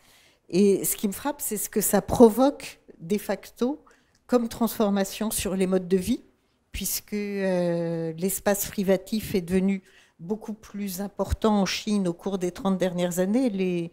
On a incité à l'achat, et on n'incite pas à l'achat de 10 mètres carrés, mais plutôt de 100, 200 mètres carrés. C'est d'autre part la superficie qui est nécessaire et pour le stockage et pour les infrastructures, pour livrer, pour faire passer des camions éventuellement, pour aller desservir les villages de production, les villages Taobao. Et c'est de voir à quel point, en fait, la consommation modèle le paysage, qu'il soit urbain ou rural. Est-ce que c'est dans vos voyages récents, est-ce que c'est des éléments sur lesquels vous voyez des différences? Je me souviens de cette expression pour parler d'un lieu animé en Chine, c'est un lieu qui est bruyant et chaleureux. Si on est chez soi, est-ce qu'il reste des lieux animés en ville? Alors oui, ça c'est vraiment un point intéressant et amusant aussi. Les Chinois, par exemple, sont horreurs du vide. Et c'est vrai que quand on voyait des marchands ambulants ou autres. Là maintenant, c'est les Kuaidi qui occupent l'espace, donc tout n'est pas organisé comme on pourrait l'imaginer en nous entendant. C'est-à-dire que les Kuaidi, ils vont arriver devant une résidence, ils vont mettre tous leurs paquets par terre parce que sur le scooter, ça s'empile les uns avec les autres, et donc la distribution, elle doit se faire par terre, à côté de la résidence, ou par terre à côté du restaurant. Et donc, il y a une sorte de désorganisation de l'espace public aussi avec les Kuaidi qu'on voit dans les villes, et qui, voilà, c'est la désorganisation aussi à la chinoise qui fait que derrière, enfin le dernier kilomètre peut-être, ou le dernier mètre plutôt, là dans le cas présent, c'est livré, mais c'est livré de façon un peu erratique en fait, hein. C'est moins organisé que ça ne pourrait y paraître. Et donc l'espace public, il reste occupé. Alors soit c'est les livraisons de repas avec les livreurs qu'on voit circuler partout, avec des grands sacs à peine isothermes, hein. Il y a eu aussi des histoires de scandales alimentaires, mais personne s'en offusque, ou peu, sur la livraison des plats qui effectivement sont faits, ou les Jiangju Naicha, les bubble tea, qui sont livrés effectivement dans les bureaux à 4 heures de l'après-midi. Tout ça, ça se mélange allègrement dans le sac des livreurs, et personne s'en offusque. Donc l'espace public, il reste animé quelque part, pour répondre à ta question. Je ne sais pas si ça y répond vraiment, mais il y a quand même un effet de surprise dans ces villes chinoises qui reste toujours surprenant peut-être parfois. Peut-être, Wu-Je, tu veux rajouter? Juste de mon côté, c'est aussi une situation en Chine, c'est que même si la situation, les grossistes en Chine, en fait, ils font face à une situation plus difficile par rapport à leurs compatriotes à l'étranger. Mais en fait, une fois qu'en fait c'est gros, en fait, il y a toujours une question, c'est que, mais pourquoi en fait le e-commerce est tellement développé en Chine? Pourquoi en fait les grossistes, les vendeurs, ils n'en profitent pas pour développer leur propre entreprise sur e-commerce? Pourquoi? Ils ont souvent dit qu'en fait ils sont tellement menacés par cela, mais pourquoi ils ne participent pas à la vente en ligne? Mais dans mes entretiens, en fait, la plupart, je devrais vous partager en fait une réalité assez cruelle, c'est qu'avec avec les plateformes de e-commerce, la compétition devient encore plus cruelle. Dans le passé, même si vous êtes juste une toute petite entreprise avec un tout petit magasin au coin d'un marché de gros, vous rencontrez quand même des clients, mais si vous êtes sur les plateformes en ligne, si votre entreprise ne s'affiche pas sur les premières dans la liste, vous recevez très rarement des commandes. C'est pour ça en fait avec l'émergence de e-commerce,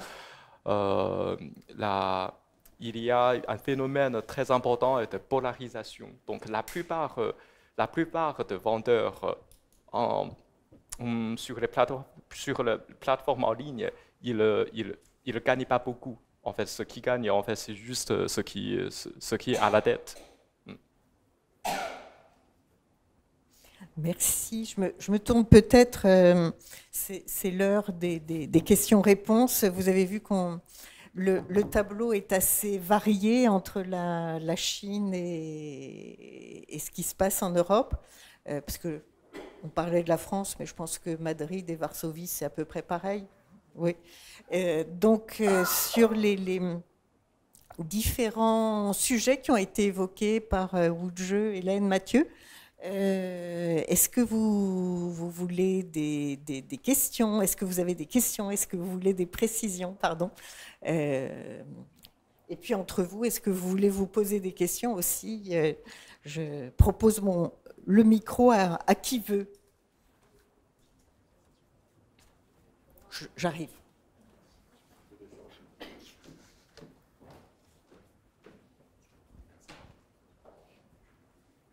Alors, en fait, on a beaucoup parlé de commerce et de e-commerce. On sent que ça vous fascine beaucoup.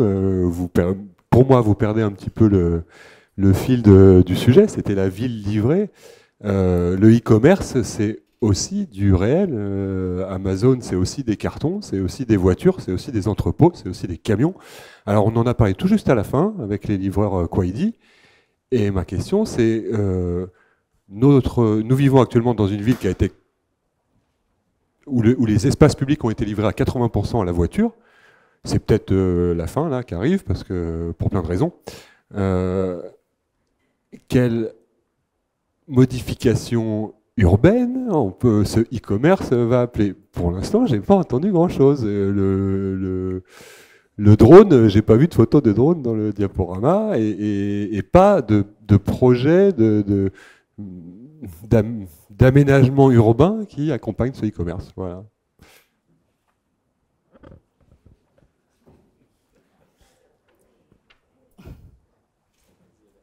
Moi, je trouve que la question est effectivement intéressante. Nous, on a plutôt parlé effectivement de l'e-commerce et de la distribution sous un aspect distribution, en fait, mais pas forcément logistique ou transformation réelle de l'espace urbain. Ça pourrait faire une autre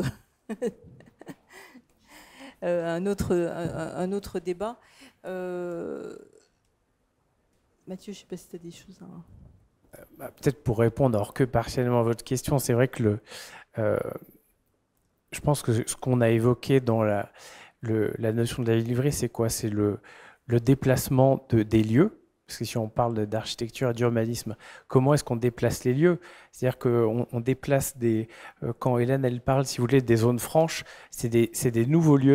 Comment est-ce que la ville, l'État aussi, bien sûr, de manière organisée ou dirigée par les acteurs privés ou les acteurs publics, se modifie. Si vous voulez, quand on déplace un lieu d'achat, il y a quand même une notion qui est liée à l'urbanisme. C'est-à-dire que ce qu'on vous disait, quand on déplace un petit marché couvert à un grand hypermarché qui revient en centre-ville, quand on crée des lieux de stockage qui sont créés de toutes pièces, il y en a combien, Hélène? Je disais les zones franches, 130. Il y en a 130. Là, si vous voulez, on touche à l'aménagement de la ville qui répond à un besoin de consommation. On l'a vu beaucoup sous le prisme de la consommation et de la grande distribution, parce que c'est notre expérience, c'est normal. Et après, si vous voulez, quand on crée des routes, ou qu'on aménage des routes qui permettent de supporter des camions lourds pour aller livrer des zones reculées, là, vous êtes dans l'urbanisme. Donc, je pense qu'on en a quand même effectivement parlé sous un prisme très orienté, mais parlé quand même en montrant que le commerce, d'une certaine manière, transforme la ville telle qu'on la voit et qu'on la ressent aussi, parce que Shanghai en 88 et Shanghai en 2025, c'est pas la même chose, et que ce sont ces éléments-là qui participent à une transformation du milieu urbain tel qu'on le voit en tant que citoyen, en tant que consommateur et en tant que personne. Et effectivement, si on imagine les marchandises transportées en chaise à porteur, peut-être avant 88, je ne sais pas si ça existait encore, et puis aujourd'hui transportées en drone, ça c'est la manière dont les évolutions du commerce, et puis comment est-ce que des marchandises qui étaient effectivement transportées en bateau, puis par porte-conteneurs, puis en avion, transforment le paysage urbain. Enfin, peut-être que... Voilà, mais je pense que d'une certaine manière, on aborde ces sujets. Et je vais continuer à vous répondre en disant qu'en fait, ce qu'on voit, ce qui s'est mis à l'œuvre pendant 10 ans, c'est des transformations qui viennent du milieu économique et qui s'imposent en quelque sorte au milieu de l'aménagement et de l'urbanisme, qui, lui, prévoit à 10 ans, à 15 ans, mais qui ne pouvait pas prévoir en 2010 ce qui allait se développer à ce niveau-là. Donc ça, c'est le premier point à prendre en considération, d'où ces développements assez complets qui nous ont été faits, tout simplement parce qu'ici, on ne les imagine même pas.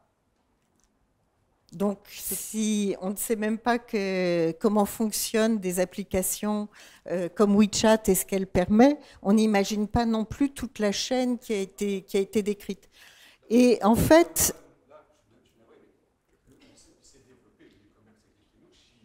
Attendez, c'est enregistré. Ce sont des sujets qui sont débattus à l'Assemblée nationale. Les boîtes... Non, attendez. Non, mais le modèle économique dont vous parlez, il est contre-intuitif. Comment est-ce qu'un un rouleau de papier toilette transporté par une moto avec quelqu'un qui le conduit, comment ça peut être un coût zéro? Il y a, déjà, sur le modèle économique qui s'est imposé, évidemment qu'un camion entier de papier toilette conduit par un seul chauffeur, au final, vous avez une dépense en essence, en main-d'œuvre, qui est beaucoup moins grande. Donc, le fait que cette liaison de Quaidis soit imposée, il y a des raisons qui sont contre-intuitif d'un point de vue économique, mais c'est un fait, ça s'est imposé. Déjà là, il y a un questionnement. Comment est-ce que ça se fait que d'un coup, la ville se met à utiliser un service de distribution qui est plus cher? Un repas, un livreur, une mobilette, c'est forcément plus cher que l'ancien modèle. Donc déjà là, il y a un truc économique qui n'est pas évident, qui est contre-intuitif, que j'ai pas l'explication non plus. Et ça va poser des questions. Ça ne s'impose pas en France parce qu'il y a un truc social. Vous l'avez dit, ils ne sont pas payés. Il a fallu que ça régule un petit peu. Mais il y a un film qui s'appelle Suleiman en ce moment qui montre bien que ce modèle-là, il est socialement, il questionne. Bon, voilà. Et par contre, si ça vient s'imposer chez nous parce qu'effectivement, il y a un mouvement de tout ça, il y a les boîtes, il y a les livraiseurs, de plus en plus de gens se font livrer ici, vont sur Amazon. Qu'est-ce que ça va provoquer, à part le désordre dont vous parliez, le désordre, la livraison, le dernier kilomètre, là, ce désordre-là, effectivement, c'est pas organisé. Donc, d'un point de vue sanitaire, c'est pas réglé la question, si on n'allait pas là-dedans. Et puis, avant ce dernier kilomètre, il y a quand même toute une logistique et qui réexploite la ville telle qu'elle est actuellement. Oui, c'est ça. Mais en fait, le système, il n'est pas transposable déjà. Nous, on a parlé d'un système qui existait en Chine. Il y a des tas de raisons qui font que ça a marché en Chine et que ça ne marcherait pas en France. Enfin, la question ne se pose même pas, en fait, par rapport à ça. C'est vrai que le fait que ces entreprises de e-commerce soient déjà un duopole ou un oligopole, elles ont un poids intrinsèque qui leur permet de faire en sorte que le consommateur ne va pas payer ce frais de transport. Évidemment, il y a un frais, il y a un coût qui peut être calculé et qui existe. Mais le modèle qui a été choisi, c'est différent. C'est le fait de dire que le grand groupe de e-commerce, il prend sur lui le frais de la logistique de façon à développer son système. Et après, comme en Chine, c'est le cas très souvent, il y a la loi des grands nombres qui s'applique. Le fait que beaucoup de consommateurs vont commander leur rouleau de papier toilette, du coup, ça devient rentable à la fin pour l'entreprise de e-commerce. Et effectivement, la preuve est là. Hein, ça fait 10 ans maintenant que le système existe et que ça fonctionne en Chine. Mais ça ne veut pas dire pour autant que ça va fonctionner en France. Nous, notre propos, enfin en tout cas le mien, mais Mathieu et Luigi aussi, c'était pas du tout de dire est-ce que ça peut être transposé en Chine. Non, les choses sont complètement différentes dès le départ. Ce qu'on peut dire aussi sur la transformation de l'espace urbain, c'est prendre l'exemple qu'on n'a effectivement pas cité de la restauration. Le fait que les plats soient livrés chez les consommateurs directement, c'est toute une organisation aussi du restaurant interne qui est, tous les restaurants se sont réorganisés en Chine, hein, des McDonald's, au Kentucky Fried Chicken, aux restaurants haut de gamme, ils ont tous ouvert un comptoir spécial de traiteurs en fait. Les restaurants sont devenus des traiteurs. Alors il y a eu l'effet Covid qui a un petit peu accéléré le processus de transformation, mais ça par exemple, le fait que les consommateurs se déplacent plus au restaurant pour aller manger, ou beaucoup moins, hein, ça a repris mais beaucoup moins, ils commandent chez eux, et voilà, ils ont réorganisé les restaurants et l'espace interne du restaurant et du design interne de chaque restaurant qui se sont réorganisés par rapport à ça, avec encore une fois les livreurs des deux sociétés, là, Meituan et puis Alibaba, et donc en duopole, qui vont devant tous les restaurants et qui livrent les plats grâce aux plateformes numériques qui existent. Donc voilà, l'exemple de la restauration, je pense, était aussi intéressant et complémentaire par rapport aux produits, mais quelque part, c'est un petit peu aussi le même système qui fonctionne.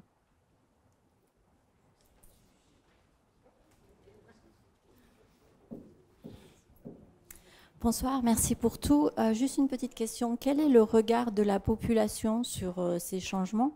Est-ce qu'on a alors, il y a différentes franges de population. Est-ce qu'il y a des gens qui trouvent que c'est une consommation normale? Est-ce que c'est une surconsommation? Est-ce que ces notions naissent? Et est-ce qu'il y a des courants qui luttent ou des courants qui vont dans ce sens plutôt? Merci. Je pense qu'en termes de transformation de la société, c'est très important, mais ça s'est fait de façon... chaque système s'empile les uns avec les autres. Donc un consommateur âgé, il aura peut-être un peu de mal au début, mais il va apprendre. Donc il y a un petit coup d'apprentissage, mais qui s'est fait assez bien finalement en Chine. Il n'y a pas une tranche d'âge qui serait consommatrice de ces systèmes de e-commerce, et puis une autre tranche d'âge qui resterait faire leurs courses sur le marché ou auprès des marchands ambulants. Je pense qu'il y a une superposition des systèmes qui fait que les différentes catégories de population se sont adaptées petit à petit aux systèmes nouveaux et innovants qui ont été mis en place. Pourquoi? Parce que déjà, il y a une recherche de sécurité, on l'a vu, ça c'est important, une recherche de praticité, et les consommateurs ont évolué tous ensemble vers ce besoin. Le Covid a été un peu un accélérateur, mais ça avait déjà démarré dans les années 2015-2016. Donc petit à petit, je pense que les consommateurs ont vu l'avantage qu'ils avaient à se servir de ces systèmes qui étaient finalement multiples. Ce n'est pas qu'un seul système qui a remplacé tous les autres. Les autres systèmes coexistent, ils se modernisent, et petit à petit, il y a une transformation de l'espace public, des magasins, etc. Mathieu, je pense peut-être ajouter quelque chose aussi. Après, sur la question que vous posiez sur les manières de consommer, c'est ce qu'on disait tout à l'heure, c'est un acquis, le de faire livrer, tout se fait livrer tout le temps, partout, au bureau, à la maison. On peut, voilà, on voit les gens là qui prennent l'apéritif sur les quais de Seine. À Shanghai, on peut se faire livrer aussi sur les bords du fleuve, tout se fait livrer. Je pense que ça, il n'y a pas de débat là-dessus. C'est dans les habitudes de consommation, il n'y a pas de retour en arrière. C'est quelque chose qui est un acquis. Après, sur les modes de consommation, bon là, on ne faut pas se lancer dans trop des débats idéologiques, mais il y a aussi des changements dans la société chinoise. Bon là, encore une fois, je vais vous parler du groupe Alibaba, mais parce que je le connais de l'intérieur. Il y a une nouvelle branche qui s'appelle Idle Fish, donc je ne sais pas, poisson feignant, ça s'appelle Xianyu en chinois, et qui est de la seconde main. Alors la seconde main en Chine, c'est presque... Pardon. C'est presque... je pense que c'est très proche de la culture japonaise, ça n'existe pas. Les gens, ils achètent neuf et ils achètent tout. Et peut-être dans cette culture que vous évoquiez, on achète en permanence. Mais là, il y a des changements et ce qu'on voit en général, c'est que la Chine, quand elle change vite et elle change fort. Et c'est ça qui est intéressant, c'est que oui, il y a cette culture de la consommation qui existe, qui est vraie. Mais voilà, c'est là on est dans c'est là peut-être la fin des 30 glorieuses de la Chine, hein, où effectivement on est dans un environnement social-économique où c'est très favorisé parce que c'est un très fort développement et que l'état d'esprit aussi social, il est orienté vers ça, mais ça change et ça change vite. Et en tout cas, je sais que le groupe Alibaba, là, ils ont maintenant créé du retail, enfin de la distribution physique pour cette branche-là, et qu'il y a un écho envers la population, et que d'autres modes de consommation, je ne sais pas si c'était ça votre question, que ce soit plus responsable, etc., ils sont entraînés aussi par les grands groupes. Alibaba et JD et la concurrence, que ce soit sur les modes de livraison, moins gourmands en énergie, peut-être moins drivé par l'humain, que ça soit dans les... vous imaginez pas, en fait, ce qu'il y a, c'est qu'on voit les gros chiffres et les choses qui parfois font peur, la fête des célibataires avec les milliards de colis. La question, c'est de dire, est-ce que ça va s'arrêter du jour au lendemain? C'est pas certain. Mais qu'est-ce que l'entreprise qui l'organise peut faire pour? Mais vous imaginez pas ce que ça change de changer le scotch des cartons, etc. Et ça, il y a des gens qui travaillent dessus, mais quand vous ôtez le scotch des cartons par des choses qui sont meilleures pour l'environnement, c'est énorme. Et il ne faut pas imaginer que c'est de la consommation effrénée. Il y a d'énormes initiatives qui sont faites pour faire en sorte que, et voilà, à la mesure d'un grand pays et de gros actes de consommation soient faits, et qui sont, pour moi, des grosses avancées. Et ça avance, encore une fois, vite et fort. Et les changements, ils sont toujours rapides en Chine. Il me semblait avoir vu d'autres... Oui, c'est ça. Moi, j'ai une question aussi sur l'aménagement urbain, parce que les livreurs sont très omniprésents en Chine, en même temps invisibilisés, par exemple, quand ils prennent leur repos, on ne sait pas où. Je ne sais pas, par exemple, en France ou en Chine, les acteurs urbains, enfin les urbanistes ou les architectes ont commencé à réfléchir comment on va rénover la ville pour le futur, pour prendre en compte de tout ça. Par exemple, En Chine, là, dans la route, la sécurité, là, vraiment, c'est comme un jungle. En France aussi, le film Suleiman, on voit très bien, enfin, là, Paris, c'est un jungle pour les livreurs. Et donc, sur ce plan-là, je ne sais pas, du côté français, du côté Chine, il y a des efforts qui sont en train de faire sur le plan urbain pour vraiment prendre en compte les besoins des livreurs, parce qu'ils font vraiment partie du paysage urbain en Chine, en France aussi. Merci.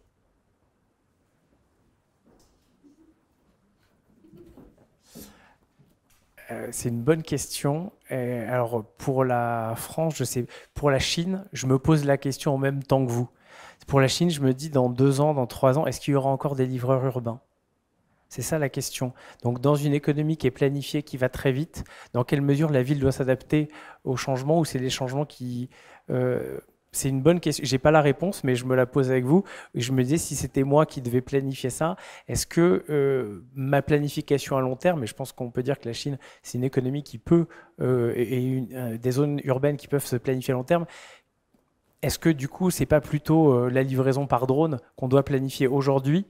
Parce que la livraison par livreur, peut-être qu'elle sera révolue, j'en sais rien, mais en tout cas avec la vitesse à laquelle ça va, peut-être que c'est la question que je me poserai, effectivement, avec toutes les autres questions que ça pose pour l'entretemps, auxquelles j'ai pas forcément de réponse à vous donner.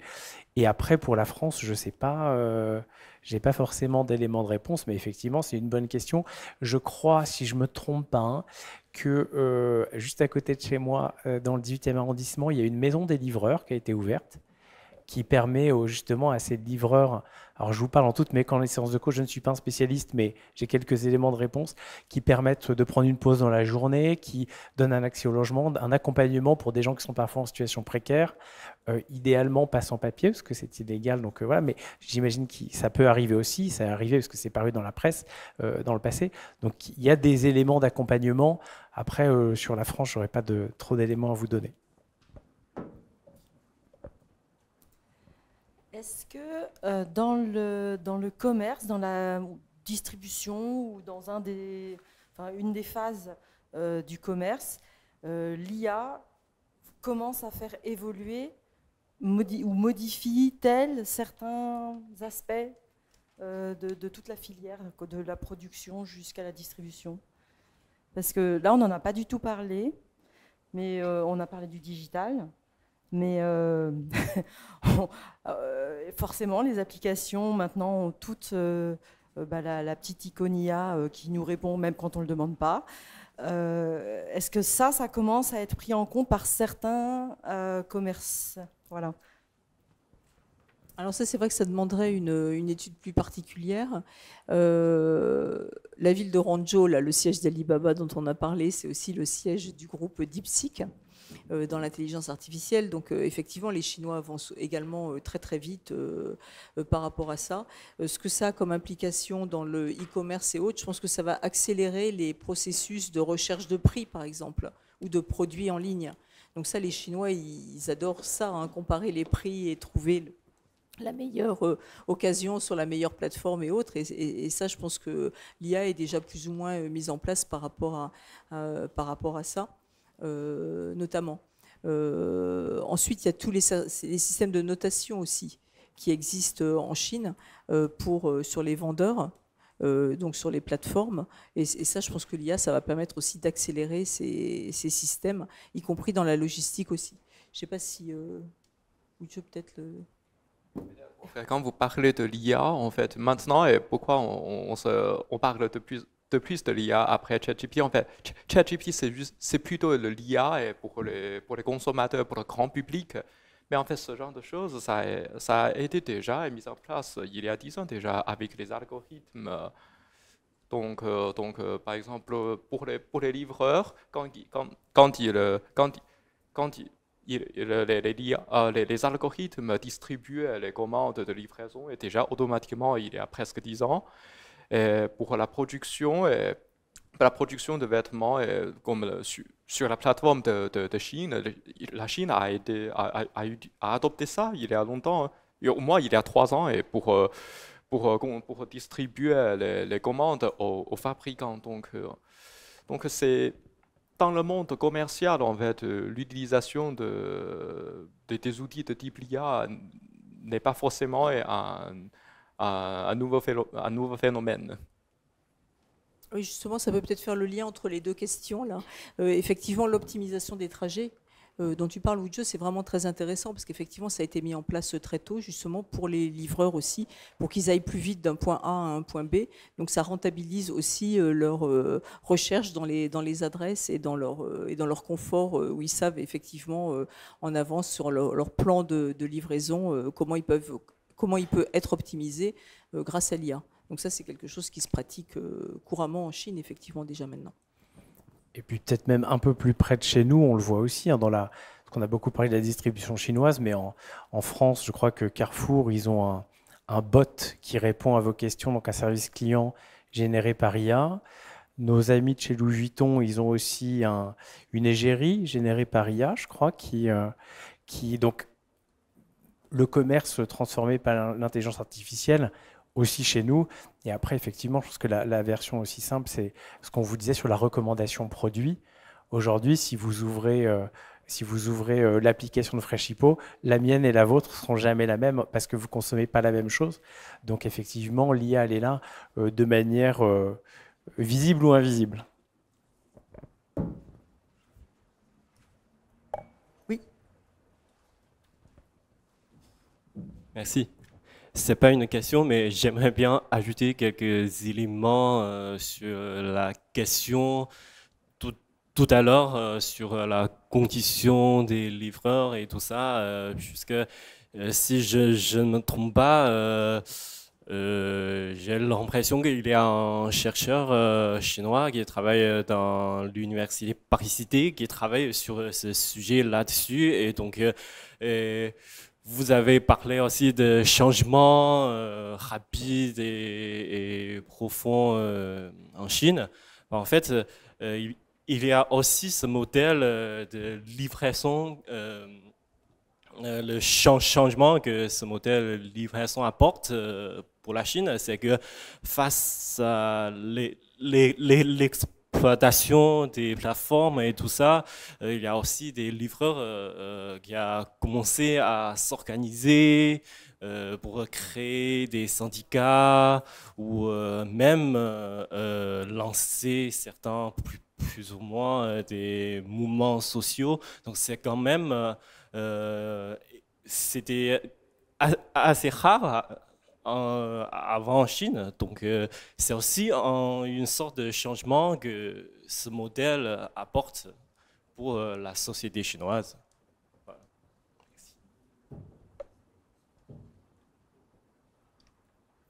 Merci pour cette question. Encore des demandes de précision, Moi, je voudrais, avant de terminer, juste faire un petit point, parce qu'on voyait que souvent, il y avait cette articulation qui était évoquée entre les directives qui peuvent être données au niveau d'un gouvernement, ce qui se rapproche aussi de la planification au niveau urbanisme, et puis la part du privé et la part de l'entrepreneuriat, et que ces temporalités sont concomitantes, mais ça ne veut pas dire que dans l'espace, il va y avoir une conjonction des deux qui vont pouvoir définir ce qu'il en est. Donc on est dans une adaptation qui se fait aussi au fur et à mesure par rapport à des comportements qui bougent avec des événements que personne n'a anticipés. Je pense au Covid notamment, qui a généralisé complètement la livraison beaucoup plus qu'ailleurs en Chine. N'oubliez pas la durée pendant laquelle le pays a été fermé. Et c'est ces concomitances en fait, d'événements qui nous laissent aussi assez désarmés face à ce que peut être l'avenir. Donc je reviens aux interrogations qui étaient posées à différents niveaux par rapport à l'utilisation de l'espace public. On n'est pas dans les mêmes temporalités. On n'est pas dans les mêmes temporalités parce que Mathieu l'évoquait, les changements sont rapides, les changements sont du fait des entreprises et sont extraordinairement profonds. Il nous l'a dit en quelques formules choc, à travers la théâtralisation de l'achat, etc. Et En tant que cité de l'architecture et du patrimoine, nous, notre intérêt, c'est de réfléchir sur les espaces urbains. Or, ces mutations de l'espace urbain se font dans un temps long. Et nous en sommes tous acteurs. Donc cette question de savoir dans quel lieu nous voulons vivre et habiter, nous en sommes acteurs aussi. C'est les choix qu'on peut avoir à travers les élections municipales, c'est les choix qu'on peut avoir à travers les projets portés par les mairies, et ce ne sont pas nécessairement les choix qui sont uniquement portés soit par le milieu gouvernemental ou le milieu entrepreneurial. Donc c'est en faisant cette session aujourd'hui et la prochaine dans 15 jours va nous montrer encore une autre facette en Chine, c'est de se dire dans quelle ville et dans quel lieu public nous voulons habiter et qu'est-ce qui nous importe d'avoir comme espace de convivialité et comme espace partagé. Et ça, comme j'ai commencé à l'annoncer, donc le prochain rendez-vous Chine a lieu le 3 juillet. Ça va être l'occasion de mettre ensemble autour de la table, comme aujourd'hui, des intervenants chinois et français qui ont travaillé sur les mêmes sujets. Ce sont des étudiants en architecture et en urbanisme de Nankin et de Versailles, à propos justement de la transformation d'un village en périphérie de Pékin, à 40 km de Pékin, qui n'est plus un village agricole. Et que deviennent les lieux quand on les réutilise à cette ère de services, de stockage, de digitalisation de l'économie qu'on vient d'évoquer. Donc là encore, on n'est pas en train de proposer des pistes d'appropriation de modèles, mais plutôt de montrer comment l'échange nous permet de réfléchir à des questions complexes. Voilà, je vous propose, sauf si vous avez encore un mot à ajouter. Non, c'est bon, merci. C'est bon. Je vous propose qu'on en reste là pour aujourd'hui. Je vous propose de les remercier et de les applaudir.